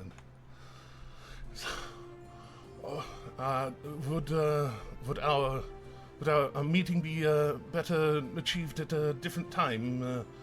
Family does come first. Well, Luca says to Akira, it's wonderful to see you. It's an unexpected visit, but a pleasant one. Yes, I think we might need a little bit of time. Do you think perhaps we continue the meeting tomorrow?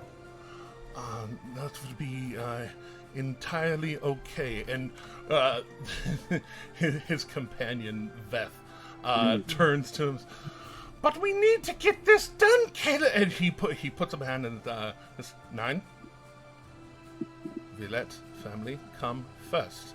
And she kind of, yes, we let family come first. Even for other people. Luca smiles, looking down to her. If it makes you feel any better about the proposition, I like what you've said so far.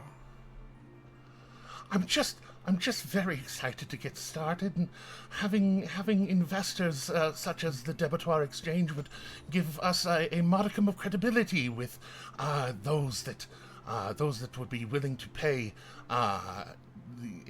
more exorbitant amounts, and then it would supplement those who can't, and we'd be able to sponsor those that can't with those that can. You know, it's very. I'm sure you understand. I'm trying to reassure you, House Debitoire is absolutely interested in looking into such philanthropic endeavors. Wonderful. I would be more than happy to continue this meeting tomorrow, though. Surely. Thank you. So keep your head up. You've got a good shot here already. Just If I may add something, if it's okay. Yes. This camp is going to be for both mental and physical activities. Oh, absolutely. Then, when I am in town and around, I will teach the youngins how to stretch and basic martial arts as part of the curriculum. Oh, you'll get along great with Bo and Yasha. They're going to be more physical fitness activity instructors. They're yes. Well, wonderful. I'm so glad to have both Barons d'Abattoir in on this. I'm so see, Caleb, I told you this was a great idea. And she goes and starts skipping off towards the door, and he turns about and picks his coat up and kind of flips it over his shoulder, and he, Baron d'Abattoir, always a pleasure. If you have any needs, I'm headed back to Rexentrum for a quick stop before I get back here. Is there anything that you might need while I'm there? Well, I'll think about that. And if I can think of anything in the meantime, I'll let you know at the meeting tomorrow. Surely, of course. In the meantime, the latter part of this day, I will be there, and in the morning I will be teleporting back. So if you think of anything in the meantime, just let me know. Thank you, I appreciate that. And Vesper does send his regards. He kind of squints for a second. Nyack, you do in fact know his real name. Nyack does send his regards, as always. Oh dear. No, no, good.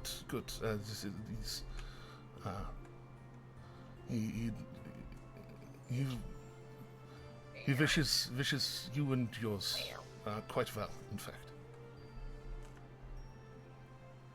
I wish him well, so long as he continues to wish others well. You and I both. No, he doesn't. I'm trying to keep aware of that slippery I'm just hoping that I'm hoping that one day he doesn't make me remind him of the fact that I brought him back to life. Indeed. If this day comes, please do send me a message. Anywhere in the world I am, I will try and converge on your position. Noted. And with that, Luca is going to offer a hand to shake before he leaves. Absolutely. And skinny wizard as he is, it is a firm handshake. Hell yeah. Love espionage here. I actually really love Nyack as a character. Oh yeah, no. Love him so much we just want to stab him a couple of times. It's fine. No. So sometimes it takes really shady people to get the job done, and Nyack is willing to be that person. And that's okay. Precisely.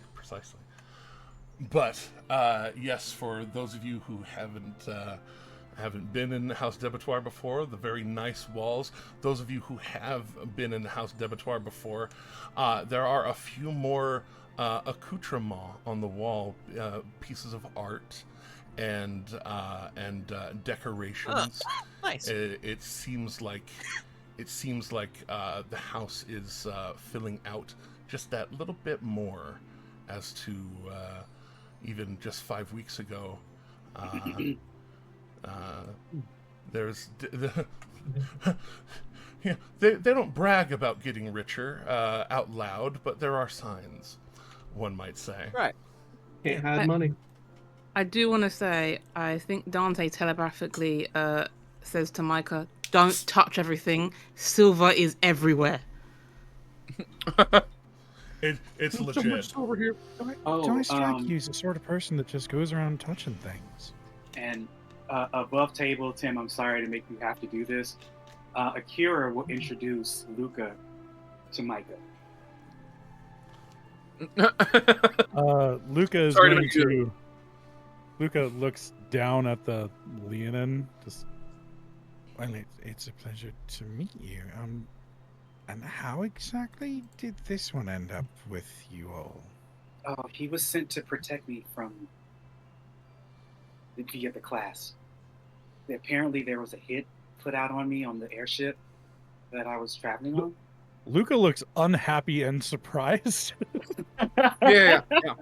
Like, this is the sort of thing I usually try to, listen for. Don't worry, we took care of it.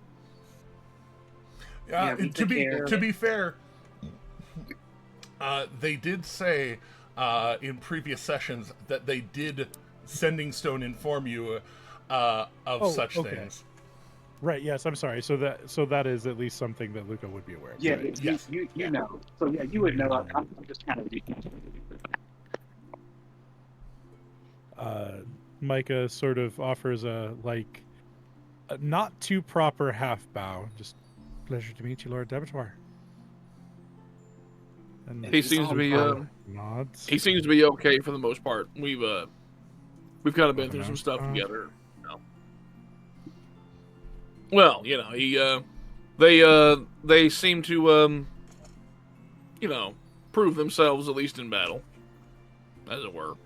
Yeah, they're very competent, and there are other ties that I think bind them to one or more of us, perhaps. Micah just perhaps. Dante just says nothing, pretends he didn't hear any of that. Akira says the quiet part out loud, and he's also a werewolf. God damn it, Akira. This is my husband. Not the point. Oh. Yeah, they're where We don't line is speak of it now. Yep. Oh, three guesses as to how that happened. Let's not guess. Let's just pretend this is not a thing. And wait, Luca was there for the vampire. Luca very pointedly looks at Dante and just says very plainly, "Oh, so is that your type?" Well, and that is the only hint you'll get.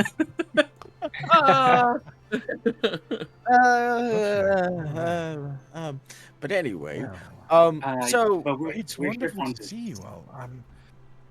So what brings you to Nicotronis? Well, I think we briefly. Sorry, go ahead. No, I was gonna say the Storm wants to talk to you, bring you along for our airship negotiations. Am I right? Yeah, you're getting the airship. Yeah, we made it to Marquette, specifically Ank'Harel in Marquette. And by the way, what do you know of an insert name of that company here that we want him to have a dinner with? What do I know about them? Prodage Textiles is. What do you know of Prodage Textiles? What do you know of Prodage Textiles? What you would know is that it is a century-old company, approximately. That's a good sign. Very much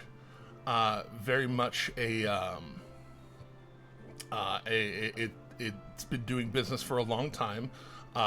Based out of the company itself is based out of Ank'Harel, but that's because that's a more productive hub than where the company began in Drusar.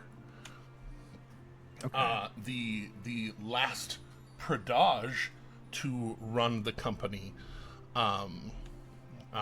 was the late Lady Prodage, whom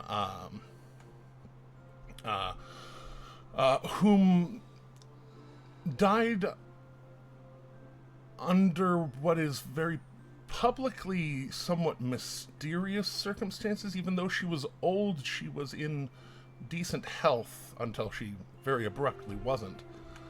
Was she married to and hold on, and we are not getting wrapped up in politics. We've got bigger fish to fry. Yeah, no, I'll say, give us a tick. And publicly, there's a lot of speculation that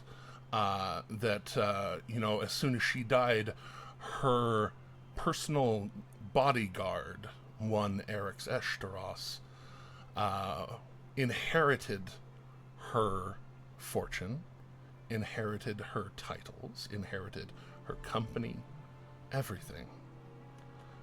Publicly, there is a little bit of about all of that. Something that you, Lucius Debitoire of the Golden Grin, would know is that somebody took a hit out on Lady Pradosh because she was a grinner. And and in her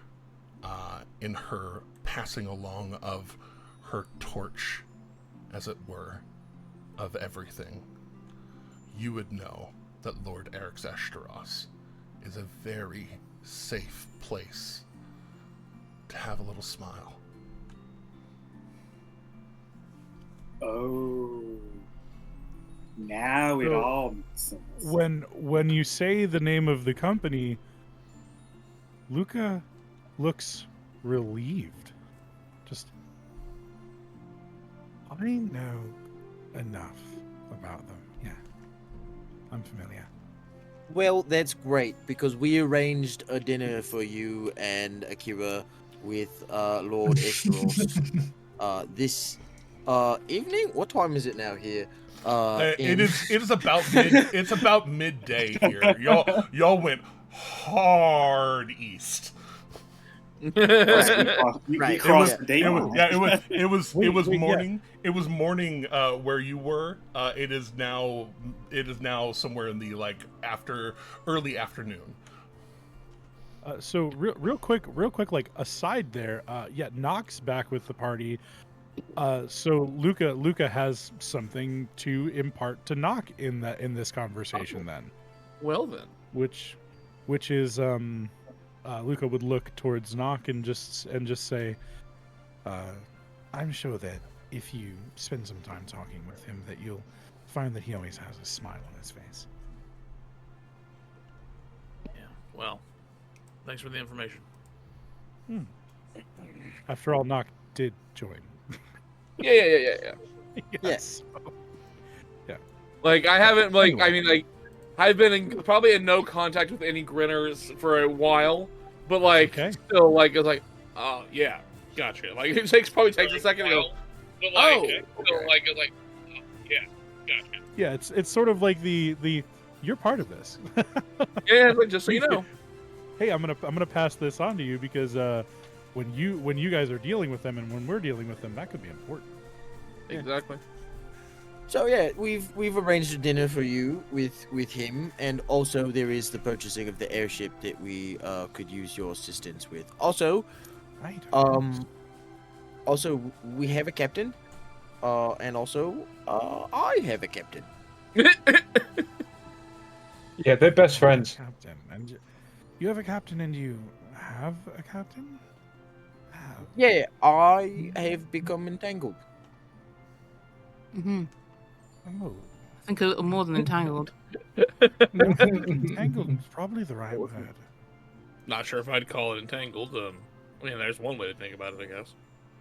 I mean, were you in there? there? Always. Luca kind of narrows his eyes, looks at the storm, and just, I've always wondered if a mountain could blush.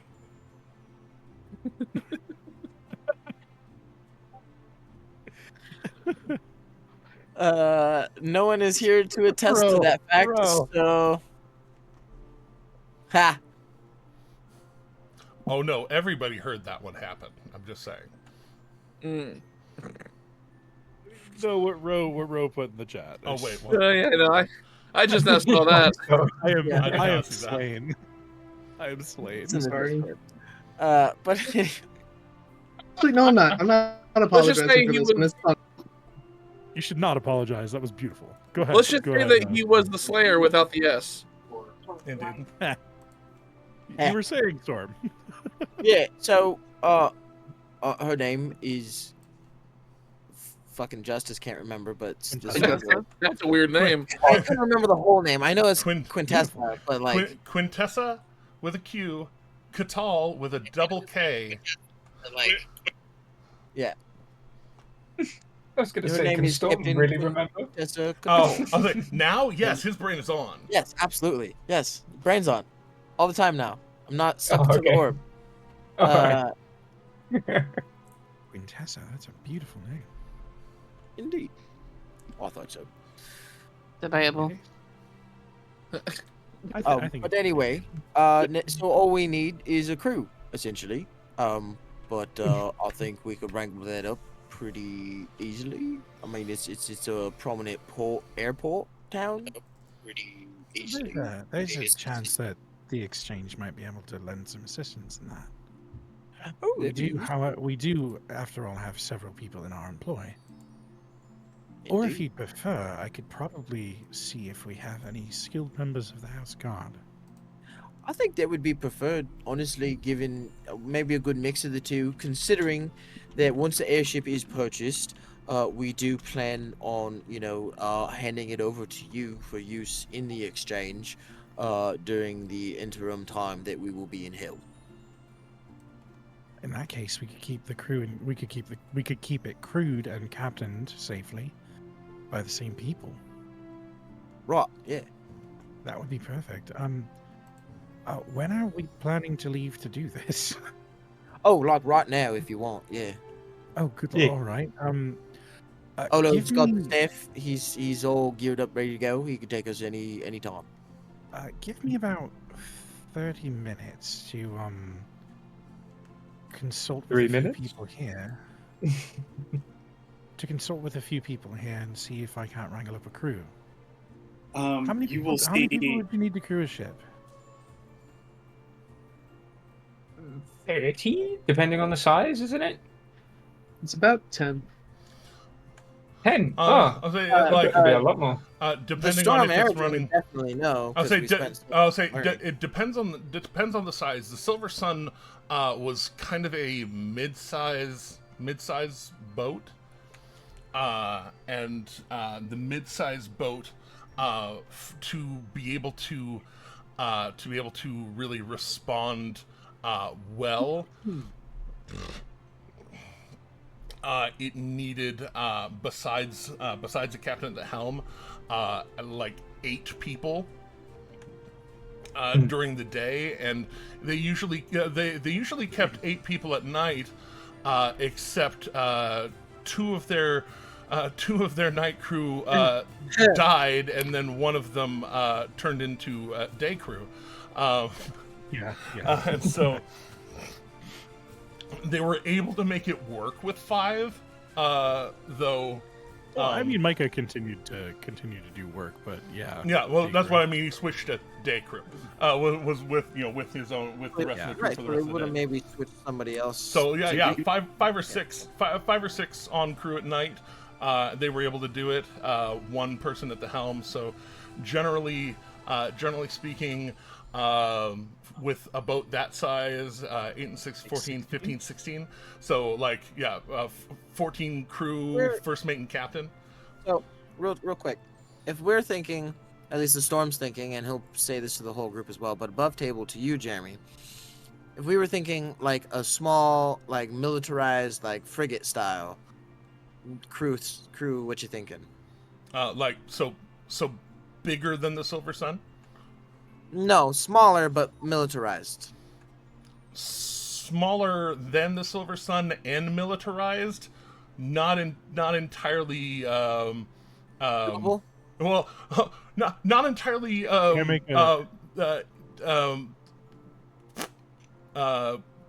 Those two ideas don't entirely gel. Basically, the mid-size one. Good to militarize, because that one had like cannons on it, And so right, like, and it was Storm's good not for, necessarily thinking cannons because that'd be more expensive. He's thinking more like ballistae. But yeah, that one would be good for bear. Something smaller than that would be something more made for like trying to shoot wind and go just one place to another, and possibly be more built for speed than anything. If it was smaller than the Silver Sun. So like if you're gonna get something smaller than that, you're looking to fucking fly and not have any military anything on it. I prefer well, maybe like a couple of ballista, but like not heavily invested in. Okay, in what was that, military. Luca? Sorry. Go ahead. I said I'd prefer to hire wizards over having ballistas, but that's just me. It's wizard but I was also going to say that we'd want to make sure that there's enough room for crew quarters and for passenger cabins for the late when they're using it. So it has to be at least big enough to have like that much room. And for Glorious. You need space for Glorious. That's true. So really, a Silver Sun size is probably a pretty perfect size. Yeah. Right. Well then, make yourselves at home. What's Wolf doing? Oh, he's been studying mostly. Studying magic, eh? Wizards on the ship. Huh? You've got a point there. I've got a point there, I do. And he's incredibly handy. I've not seen a task the man can't do. Well, I'll find out where he is in his education. I'll do a sending to him. But in the meantime, I need to see if we have any guards that are trained in such matters. So let me go consult with some of the staff. In the meantime, make yourselves at home. Dinner was already served, but I imagine that we can together. Or sorry, I thought you said it was like late day here. No, early afternoon. Early afternoon. Yeah. Lunch was already served, but I believe we can probably put together tea and some sort of refreshments in the meantime. So feel free to make yourselves at home. I mean, I think we just had breakfast, so I think we might be all right. But oh, right, the time difference. Yes. Yeah, the time difference. Yeah, breakfast was not that long ago. Mm-hmm. All right, well, make yourselves at home. I'll be back shortly. And you can tell that your butler Reginald is in fact always paying attention, because and this is true. You spoke of wanting to talk to the staff, and as you exit the door, he kind of look at us. Yes. If I may be so bold and save you a touch of effort. Most sailors that are qualified to run on regular boats generally stick to their bailiwick because of their the pay. The pay is good. Usually, it's when they no longer have their sea legs that they retire and perhaps take on lower duties, like becoming butlers.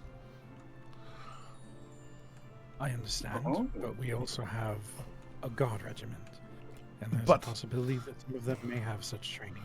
But what I mean to say, sir, is those that are a part of the Ulsfarine Union of air sailors, if they are qualified air sailors, which is even more difficult than what I used to do,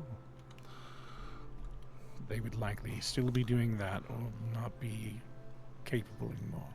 This is where I was leading. Yes, sir. Yes. So amongst our ranks, I can assure you that there are no qualified air sailors, but it may even more so be less likely to find any here in Nicodranas, as our city has not been seen as a beneficial hub for air traffic. Perhaps now with the Debattoir Exchange possibly coming into their own airship. Was I hearing that correctly, sir? Yes. Perhaps that kind of business could be floated out into the ether around to try and drum up some support for perhaps encouraging a port here in the future. You would be a captain of industry. If you wish, I would not. That's the sort of rumor. That's the sort of rumor that I'd rather avoid until we have made a deal for the ship. Yes, sir. It might make it harder to find capable crewmen, but at least we'd know that we could trust them. Yes, sir. I was thinking perhaps we could utilize what skill sets were available within the Debattoir Exchange as well, not just the house staff, of course. We may have some air sailors on payroll in the exchange. We do have tendrils everywhere. That would be interesting. If you like, I can see if I can set those feelers out for you while you are off taking care of deeper business. I will, of course, not start the rumor mill until such time that you would deem it necessary. If you by any chance know that there are any people here in Nicodranas with such qualifications. I understand. Immediately off the top, I don't, but I will admit I don't know absolutely everyone that works at our exchange that deeply.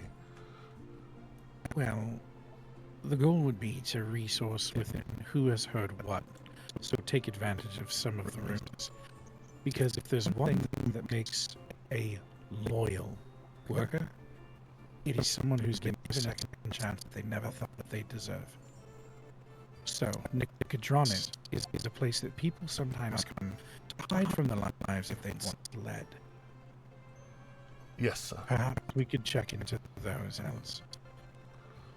I know some people like dealing with potential criminals and things like that, but I find that people who've been given a second chance rarely bite the hand that feeds. I can most certainly confirm that, sir. So, maybe we can do a little bit of good on top of it. So if you could put those feelers out, I would really appreciate that. And I'll look into the exchange and see if we have anything there. I have a few contacts I'll have to make sendings to, and I need to contact Wolf as well. So I'll get on that. If you wish, I could send for Master Wolf on my way to go and talk to things. Maybe save you a bit of your spell energies. Oh, it's all right. I haven't really had to use many sendings today, so I'm quite stocked. I think it'll be quicker to just fire a sending off and see where he's at in his studies to see if he's even in a spot where he'd be ready to embark on such an endeavor. Yes, sir. I will encourage Idarius to take my place at the door then. Thank you. And he goes, and as he starts walking away, he actually tugs on his suit, and it flips from the very butler appropriate, fully crisp everything into just a little more dirty, just a little more streetwear, street worn, well used. To blend in a little more, kind of turning up his collar a bit to dishevel himself a touch. As when people ask what gives House Debetoire their edge in the market, don't tell them. Well, we don't. But yes, as y'all are gathering yourselves together, Adarius does come about the corner and looks like he is fully polished up, just kind of eager as he often is. Weapons completely stowed away, and seeing that everyone's come around, at least especially those that he is aware of, comes around and hello friends, old and new and unknown. Hello. Micah offers that same sort of intentionally not perfect half bow. Nice to meet you. Adarius Ashwin. Hi, Darius. Michaeldrith. Most people call me. I'm sorry, I'm stuck in Luca's voice. Michaeldrith. Most people call me Micah.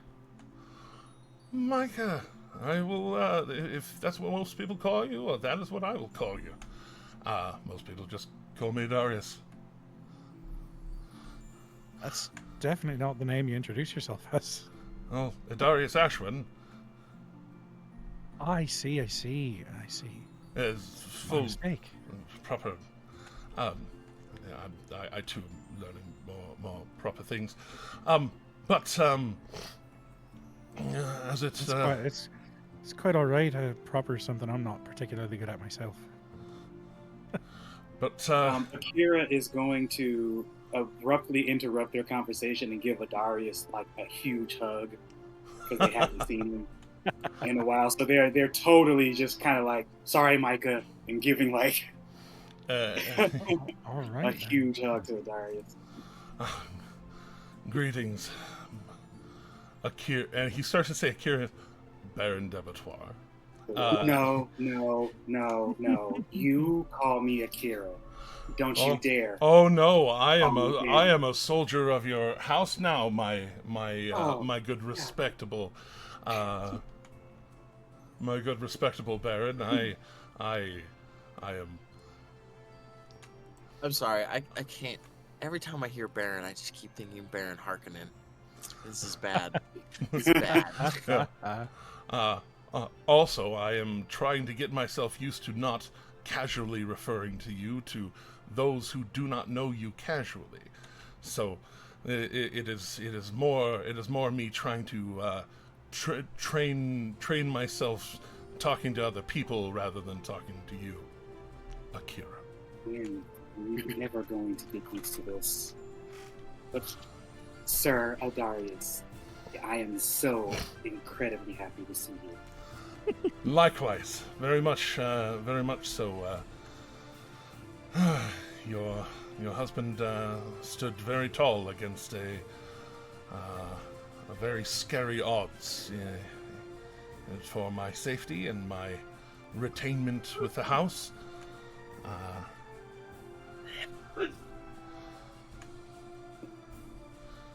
I am aware, and I'm very glad he did. You are worth every moment, and I miss having you out there in the wild with me. But I have Micah now. Micah, you serve the House Debetoire as well.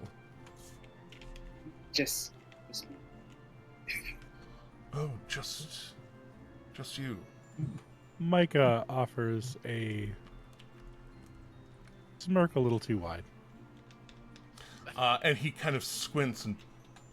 Did you pull another card from the deck of... No. Okay, no. just making sure, like, I don't... No. I thought you were cured of that some time ago. Long story short, there was a hit put out on me. The clasp sent some protection, and now they are my my new shadow, but they're really cool. They are Shadow. They are very no nonsense. Oh, fantastic! Shadow is still with us, though. It's not like a replacement for Shadow. Shadow still travels with us. Yes, and Shadow is still. I assume Shadow is there at all times, even behind me here.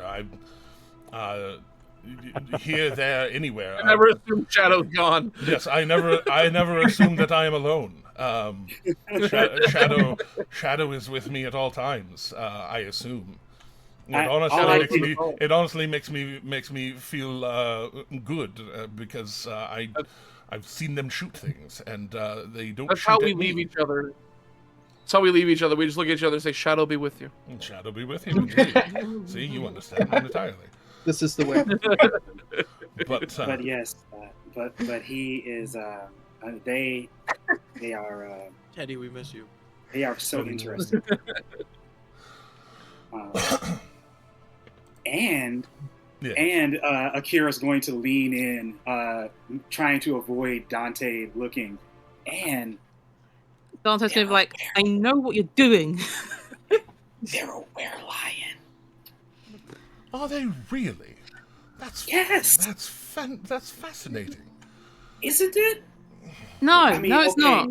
It's kind of scary at times, really. but it's kind of scary at times. But it's pretty fascinating. Oh, it's pretty cool.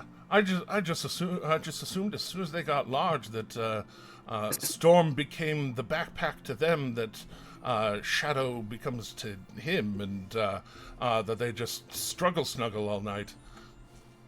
Can we make that a thing? No, I'm pretty sure that Storm's still bigger than me, even when I turn. That's what I mean.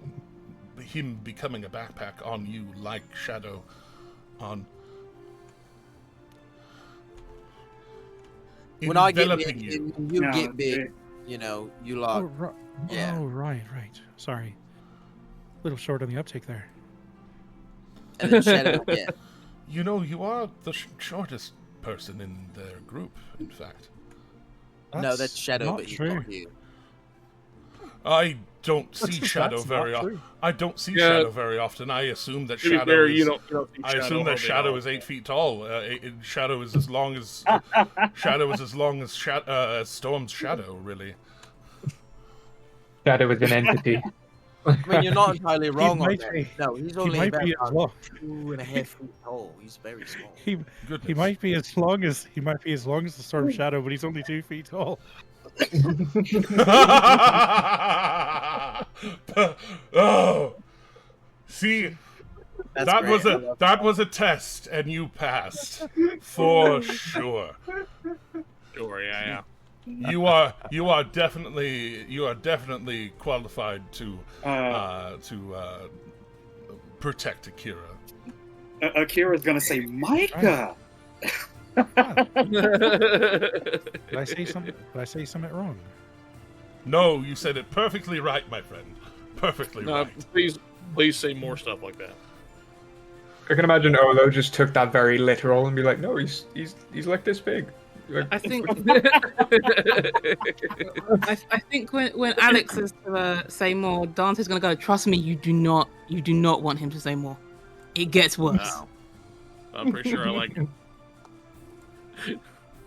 You mean me? Are you saying I get worse? Yes. Oh God. I suppose you'd know. Woo! Dante will Oh, just God. flick his ear. You know this. Wow. Okay. So, the storm, it was walking us this way. We're just gonna keep going. Nice to see you, Darius. Wonderful to see you. Yes. Was? Nice to meet you. So good to meet you. Quick question before we leave, or before we go that way. Do you polish your scales? I do, in fact. Particularly in my position here, as I am meant to be more presentable than just than I once was. That you certainly are. I always wondered though. Don't have them myself, so. Oh yeah, if I've heard of creatures such as yourself using flower oils and things to keep your fur soft. We use very similar things to keep our scales worked properly and nicely. You could always try mud, Micah. That works. It makes me all fluffy. Dante's fully gonna go. Notably No. matted. Fluffy is a word. What? I'm fluffy. Certainly a word. It's good to be fluffy, right? Am I missing something again? Most definitely it's good to be fluffy. And at that moment, Akira's going to just like sink into the front of Oro. Like, it's good to be fluffy. Anyone that actually does touch Micah's fur is very soft. but Dante knows that. Yeah, Dante does know that. Erdra knows it. Oh yeah, you took measurements. That's true. Yeah, took measurements. As far as I knew, that was all that happened. I'm joking. If something more happened, you certainly didn't message me about it. No. Yeah. Right. Sorry. Sorry to delay. Let's be on. Oh, yes. If you all have things to do with your day, pardon me. I just wanted to check in with you, see you, the fine bunch of you. Pleasure to make your acquaintance. So sweet. And he kind of in that same way of like not being fully accustomed to it, gives that kind of like half salute. He's accustomed to more militant, but like this is a lot more relaxing. Akira's just going to wave at him.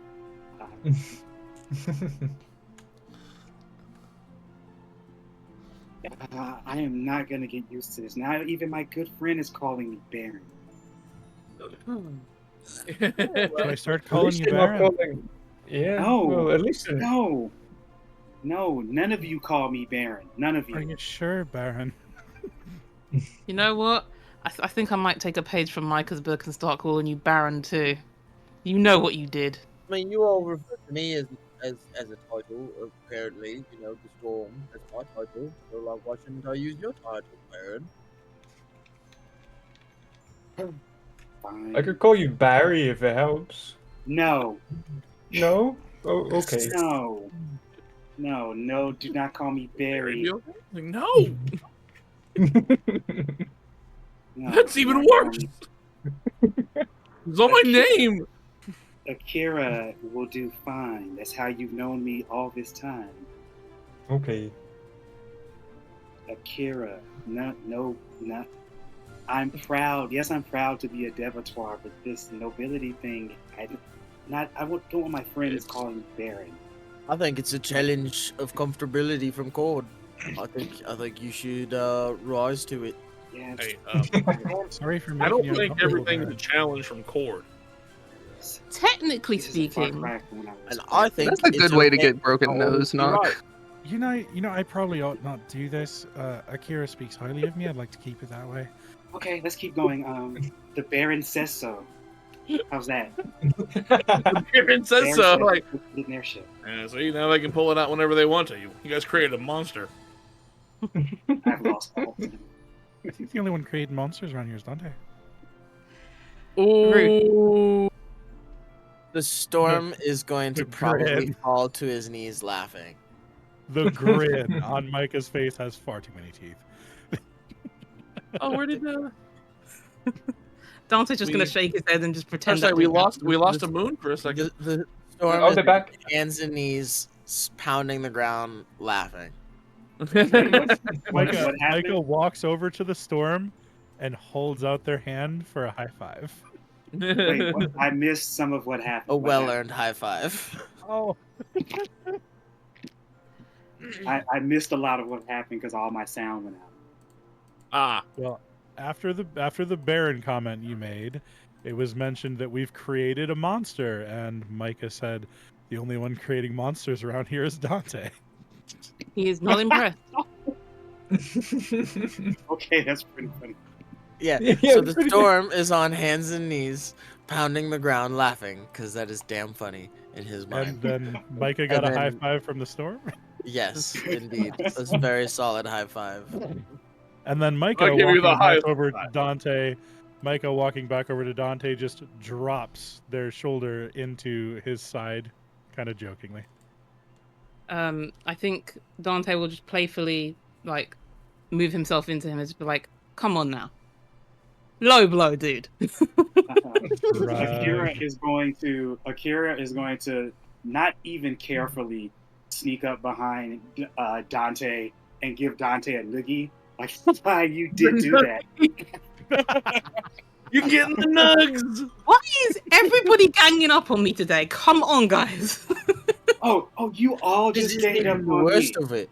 We Yeah. still have to go to the guild. Oh God, no! Oh, we got. I don't know if we you got realize raided. this yet, Hi, Dante. Raiders. Hello. Hi, Raiders. Raiders. Bully. Hi. Appreciate you. Yeah, no, Dante, I don't know if you realize this, but if we're not picking on you, we probably don't like you. So there's that. Hey, that's not very nice. I'm beginning No, to see No, that. we did pick on Nyack a lot. Wow, that's So, Oladon, you have the Voyager staff, right? I do have the Voyager staff. So are we all I don't gonna know. come to me and cuddle and teleport away? Is that what's gonna happen? Are we all Yeah, I think so. group Micah cuddle? shrugs. Micah shrugs, looks up at Dante, and says this quietly enough that only anyone who's paying attention is going to hear it. And just, I didn't know ganging up on you was on the table. And just walks over to Olo. I actually do think there's a look of shock on his face, but he doesn't say anything. All right. That was Are very we all? calm. Hey, you cannot take Aarodrin's position as the horniest one here, now that Asher's gone. It's hard to say. Asher was in the party at some point, but that's Now that really... Asher's gone. Asher, you have no idea. Asher is still in the party somehow. I think we're ready, Olo. I think Essence of Asher. We ready? All right. Oh, One-way Dasher. ticket to Shore House. Here we go. Ready? No, Don't know if anyone caught that. Okay. Yeah, don't know if- Marquette. What? Marquette. Shore Marquette. House. Right. Okay. The Ordained Wild. Cool. Ank'Harel. Ready? 1, 2, 3. Ank'Harel. He says that out loud, but then Yeah. pulls out the pinch of sand and just, and The storm genuinely panicking a little because he's bounced off the walls of the universe. but in with that pinch of sand being able to, and very much because he got it from Corfelish, and Corfelish very much was very much would have very practically taken it from in front of the dock. Literally in front of the dock. That's exactly what I was thinking too. I know you were, or in front of the airship. The airship. The airport, which is right by that. Yeah, fair enough. And so, I was thinking like since we walked past the dry docks or whatever, maybe he'd pick it up from there. But right, but zooming y'all back across the world, back again to Ank'Harel. As soon as we all appear, I'm gonna look at Storm and be like, "Made you shit, didn't I? Made you poop a little." Storm frantically looking around, like, "You little shitter." Didn't you have a story sometime about bouncing off the walls of the universe? Yeah, I did bounce off the walls of the universe once. That was very frightening and painful. People nearly died. Oh, I did it too. Same. Sorry. I think one of us did die. But yeah, it's fine. Yeah. We're here. Actually, We're safe. yeah, I think I had to make death saves. Yeah, you did. You did. Like did, literally 2 people nearly died. Yeah, Yeah. as did Kavana. Yeah. Aha! I was mistaken as to where the airport was. It's actually right here under sand of the Sand Herald district. I have been corrected, and thusly I am correcting myself. come correct or get corrected. Ask anybody. So there we go. Just that very thing that you pointed to and said it kind of looked like an air yard. Yeah, kind of funny that. Funny. But like I was looking up the same place. I was looking at very all the bits of Ank'Harel while y'all were talking and having fun, and I was like, ooh, I put that in the wrong place. So but it's okay. Retconningly makes that retconningly, and we do things accurately. Retconningly. But yes, so the ridge was still pointed out to you. You saw the airship things from further away, not directly below, but you could still see quite far from the towers around the Cerulean Palace, especially the skyport. But landing. And while y'all were gone, the not terribly long, especially since you didn't have to walk around the town, but while you were gone, Aradrin, you have your you and Glorious. Yeah. The Quintessa as they all leave. She does kind of like stare at Storm on their way out, on everyone's way out, and she just kind of, that man, and goes to walk off unless anything else. No, nothing for Quintessa. I'd start making my way to the bazaar. As I'm walking, though, I would like to redo Glorious's Glorious's braids to make it as breathable as possible, and trading out the silver wire for copper wire to conduct heat away, like the wires braided in. I mean, that's a lot of wire. That's a lot of braids. Yeah, I mean, sprinkled in where they can. I'll waste all my copper pieces. I don't even use copper pieces anymore. I mean, fair enough. But yeah, I would like to make it, again, top priority is getting diamonds, so finding a gemstone seller. All right. Getting in on this action. I mean, Luca's gonna say hi to Quintessa.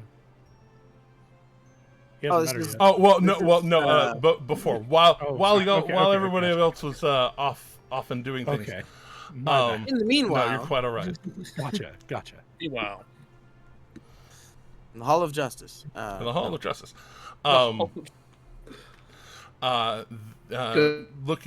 Looking about. You see a few. Mostly there are things. There are stalls here of fruit. You see some of the textiles that you saw at swatches of at the Pradage textiles office, now sewn into these beautiful tapestries of cloth. Some of them more effeminate, flowing dresses. Some of them more masculine, flowing suits.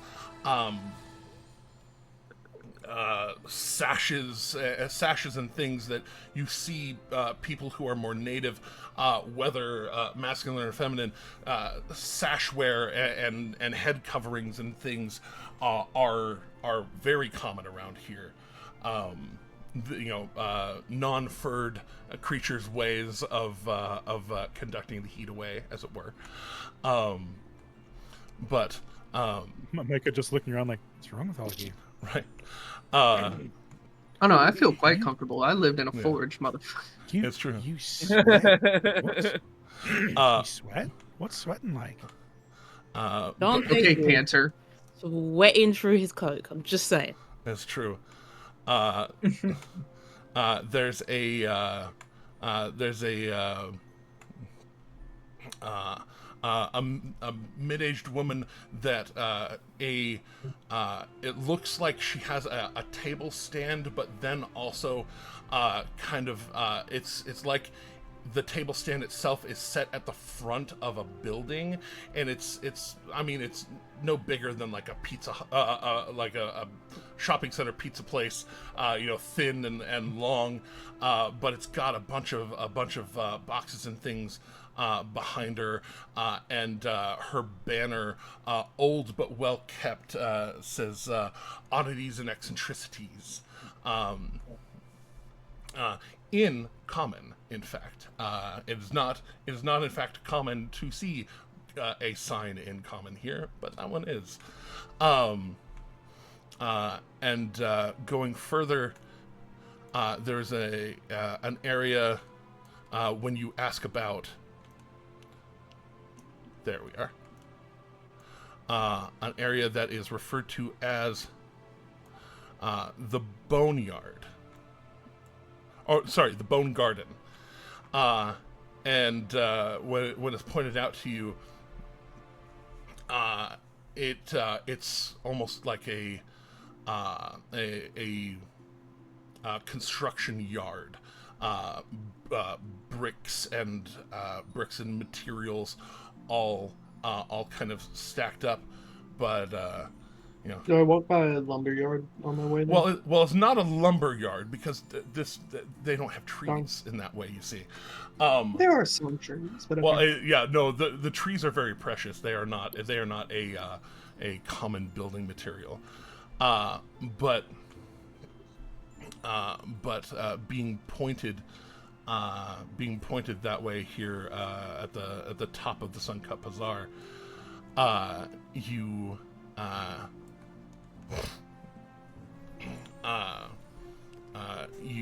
see that there's a man there, very tightly kept beard, hair shagged down to about his ears, his head scarf kind of bulging around his head to kind of give his face a little bit of shade, and he sees you walking up, and oh, you look like a rough one, you and your flyer there. I've never seen anything like that. Yes, this is Glorious. She's a manticore. Manticore? Oh my goodness! You must be far from where you found her. These are not common in this area, I think. Shubad. Yeah, she's definitely a little bit hot. Shubad, good to meet you. A pleasure, Airship. Compared to you, a good solid 5'7.5" is short.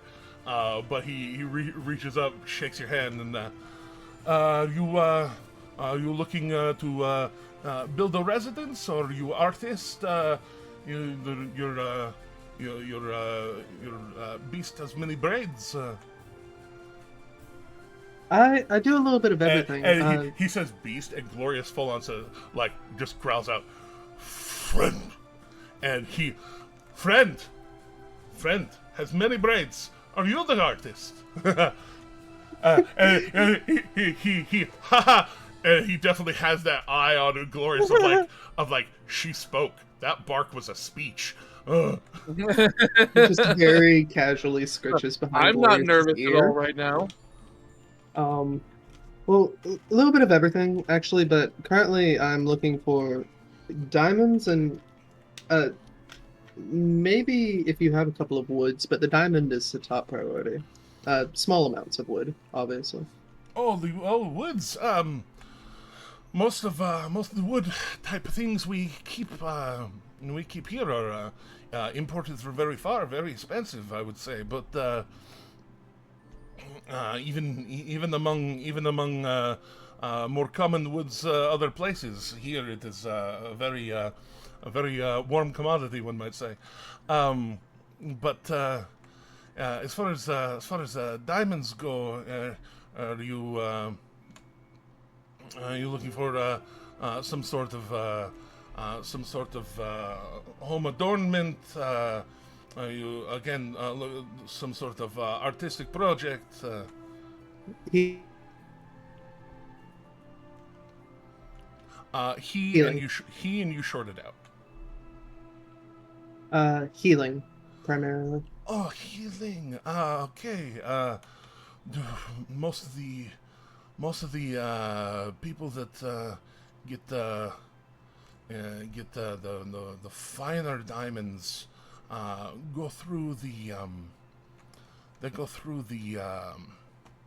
what's it, the allegiance, the wizard peoples. They're crossed town. I don't fucking know, but here, as long as you don't need anything too big. Ours are more of their leftovers from carving, all of that. So as long as you don't need too much stronger than diamond dust, we can work together. Yeah.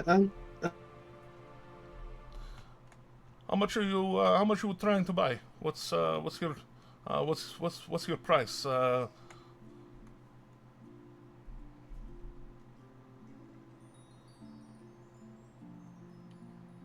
Do you have a price point? Again, it cut out on me.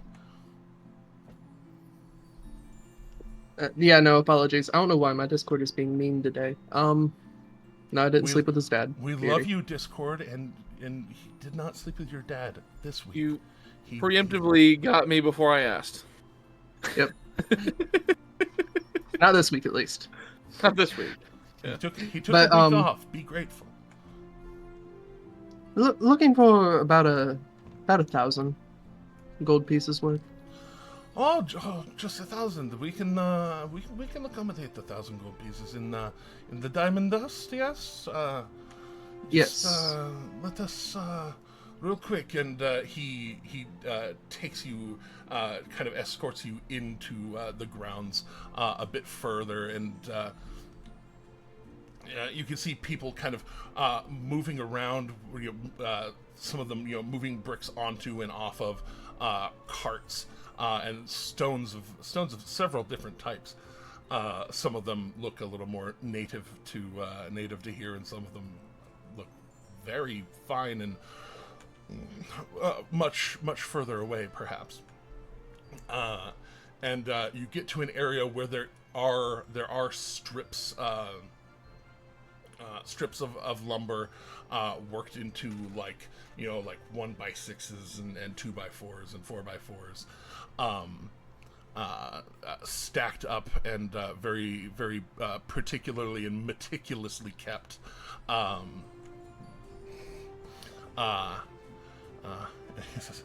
Yes. Our woods here. We most of the larger bits we get from the jungles to the north, and to the south, and to the west. Literally, we are in the worst place for you to buy woods in literally all of Marquette, if I'm going to be honest with you.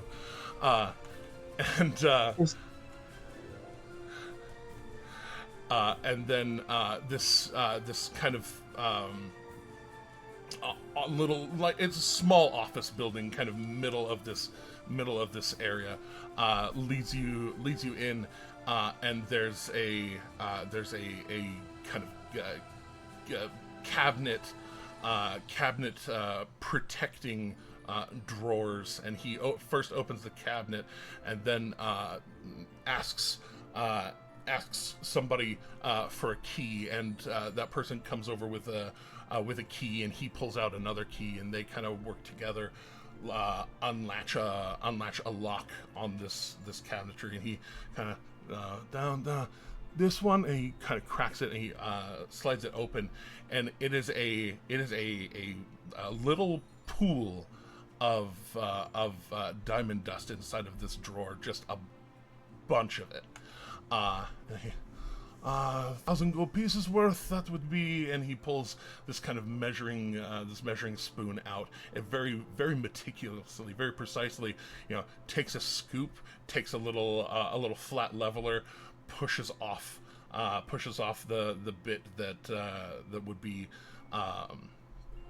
extra, and you, being who you are, can tell this guy's working very meticulously above board, and measures it out, shakes it so that it settles, pushes it off, scoops into a small little skin bag, and just 1, 2, 3, gets all the way up to 10 scoops, seals it up.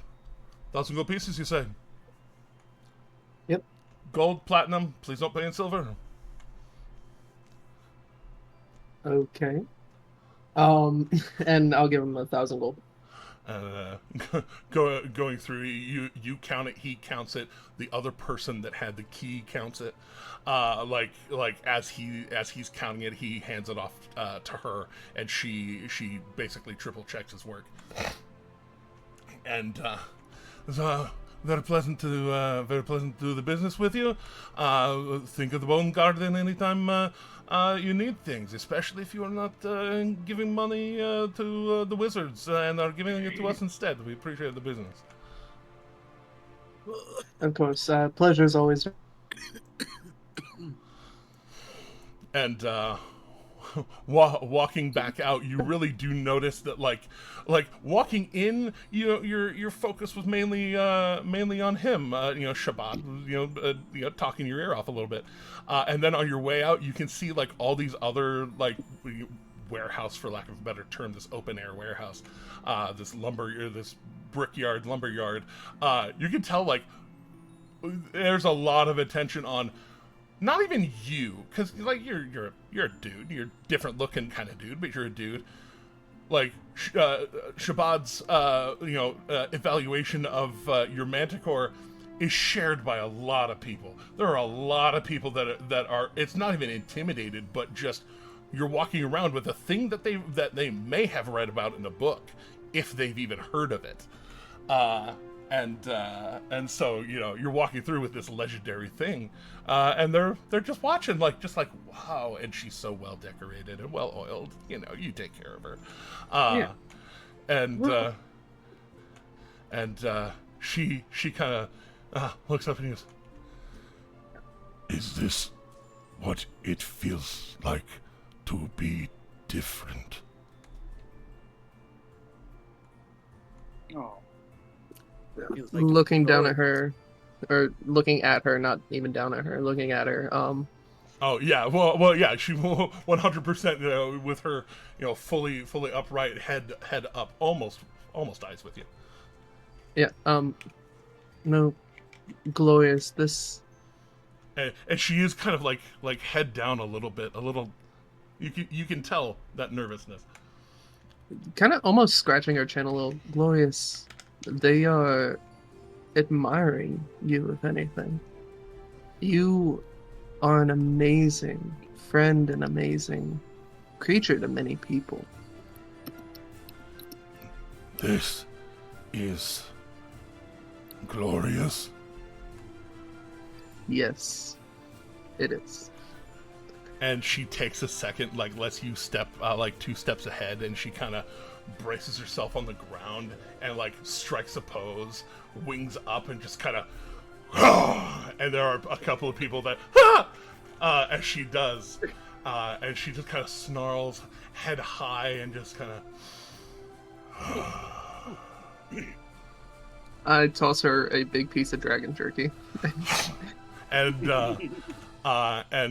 just with that, people who aren't terribly scared of what they just saw start clapping, and just kind of, okay, that was cool, and y'all start heading off. You knew where to meet people, heading back towards the Sand Herald district, and you thaumaturge Eredrin, we're back.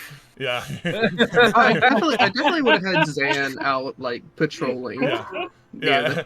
Eredrin, we're back, and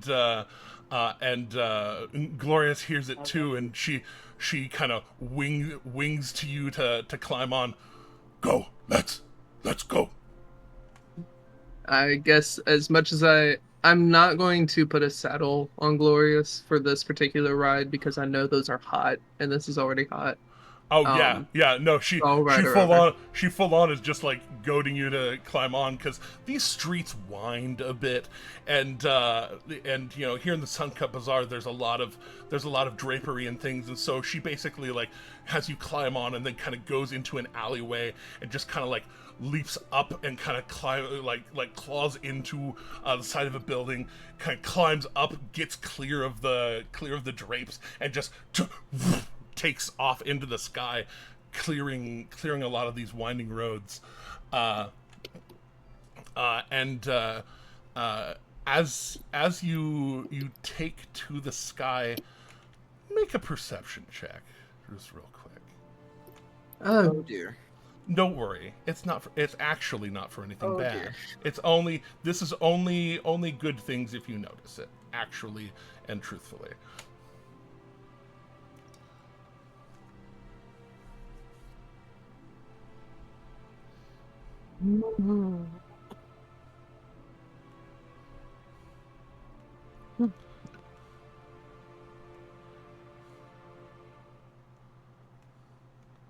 Come on, dice, you can do it. We haven't rolled any dice all day today. Discord cut, but 15. Okay, 15. 15's good enough.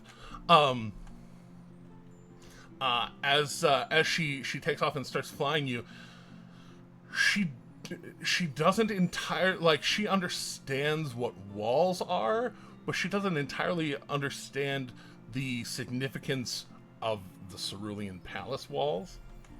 And so she starts flying, like, almost directly towards the Cerulean Palace, and to then, curve along to head towards the airport at the northern side of it. Having a bit of understanding, I would warn her again. And you start to get her to not quite so immediately rush the walls, but as she banks to turn, it's not even Hand of Ord or anyone like that who look like nobody's mustering or pulling weapons to try and shoot this single manticore, single rider out of the air.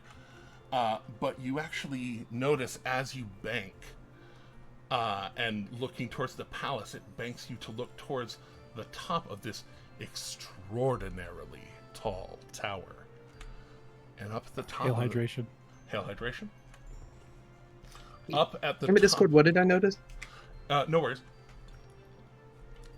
You notice at the top of the very tallest, most central of the towers, you notice somebody walk out, this tall, very lithe, draped figure, like bronze golden skin reflecting in the sunlight, and they step out onto this awning that is, or the balcony that basically fully surrounds the top of the tower, the top room of the topmost part of the tower.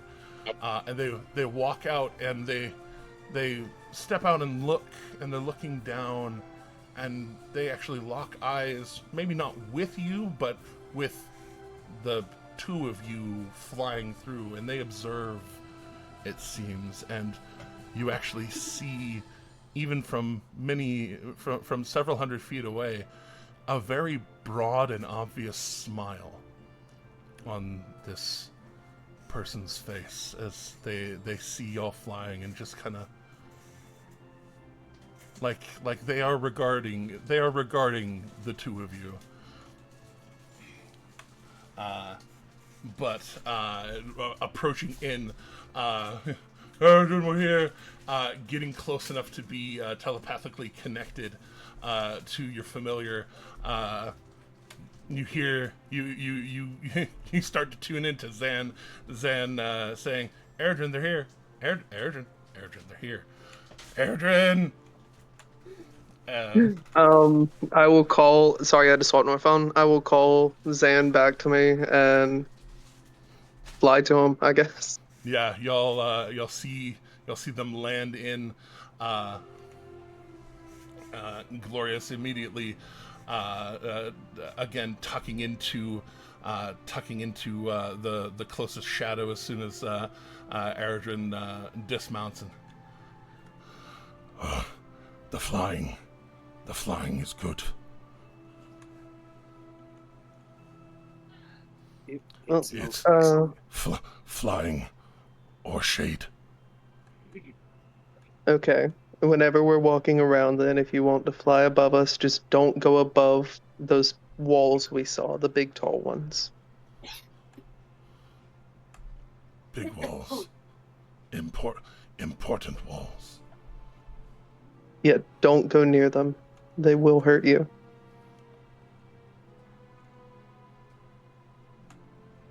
Okay. And you all begin to head up ridge, up towards the ridge, the Alsfarine Union dockyards. Much to my promise to not go into overtime, because some people have extraordinarily early mornings, I apologize. We had an hour late start. We did, and it's all my fault, and I own it. But for that, I am going to cut us off so that we can respect the time of our friends, and we will jump right into walking into the Alsfarine Union office, where you will encounter Quintana mid paperwork. As she is definitely having to sign a bunch of shit, because this is where the bureaucracy is of her her change. Yeah. But you will then you will then be able to see what you can do to negotiate. But for everybody else, thanks for tuning in. God, so many of you tuned in. I'm gonna love looking at those metrics. That's gonna hit me with dopamine. But if you haven't yet, please feel free to either follow us, increase the likelihood that we are in fact going to give a pair of dice to one of you when me and Beardy finally decide to stream who's going to win dice. At some point, we're gonna do it. I swear to dog, we're gonna do it. It's almost like it's tax season, and I really don't want to give him anything else to have to focus on during tax season. Oh my God, you're so busy. Really, truly, oh my God. But until next time, if you want to help us have to pay taxes, please hit us up on. Please hit us up. You can subscribe if you have a Twitch Prime subscription, or if you really feel that strongly, you can throw the actual money down. If you can't do that, we have a bunch of links on our linktree/OnceUponD20, and there are many ways to subscribe to us in those ways, Patreon and all that stuff. But until next time, Black Lives Matter and trans rights are human rights, and also happy Asexuality Day of Visibility. Happy Asexuality Day of Visibility for my fellow demisexuals, especially one of the corners of the ace part of the flag. But always remember that kindness is in fact free. And please, please, please keep going. Don't forget to like, comment, subscribe, hit the bell for notifications, check out the TikTok, Patreon, YouTube, Twitch, Facebook, Blue Sky, and all those good things. And remember, as always, to be ungovernable. Ungovernable. We will be playing Stormlight soon in September. Do you remember? Oh, we have an exact time. Yeah. It actually lands in September. I'm so happy. Yes. I'm looking forward to it.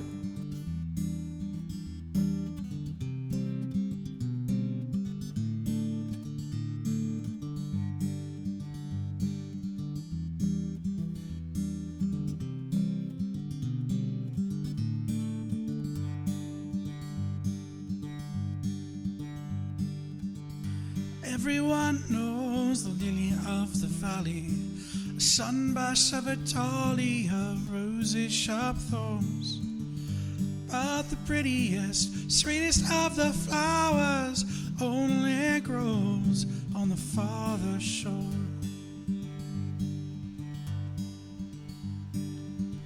Sweet tart cherries and blackberries on the bush, bursting with nectar when the peel has been shorn. But the sweetest and most bountiful of orchards only grows on the farther shore. Till it go to the farther shore, that paradise to rest when your old heart can beat no more. We all go to the farther shore. We all go to the farther shore.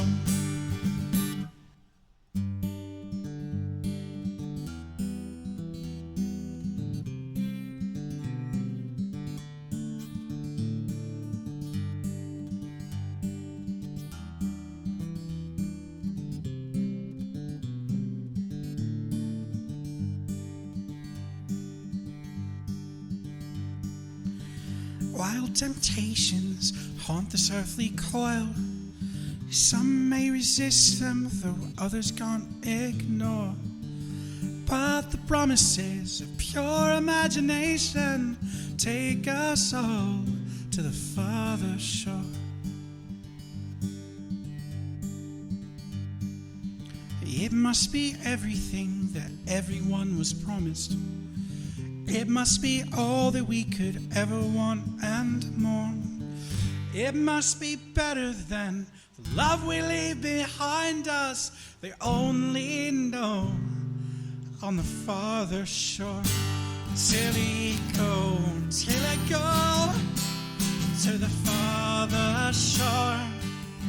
This paradise to rest when this old heart can beat no more. We all go to the farther shore. We all go to the farther shore.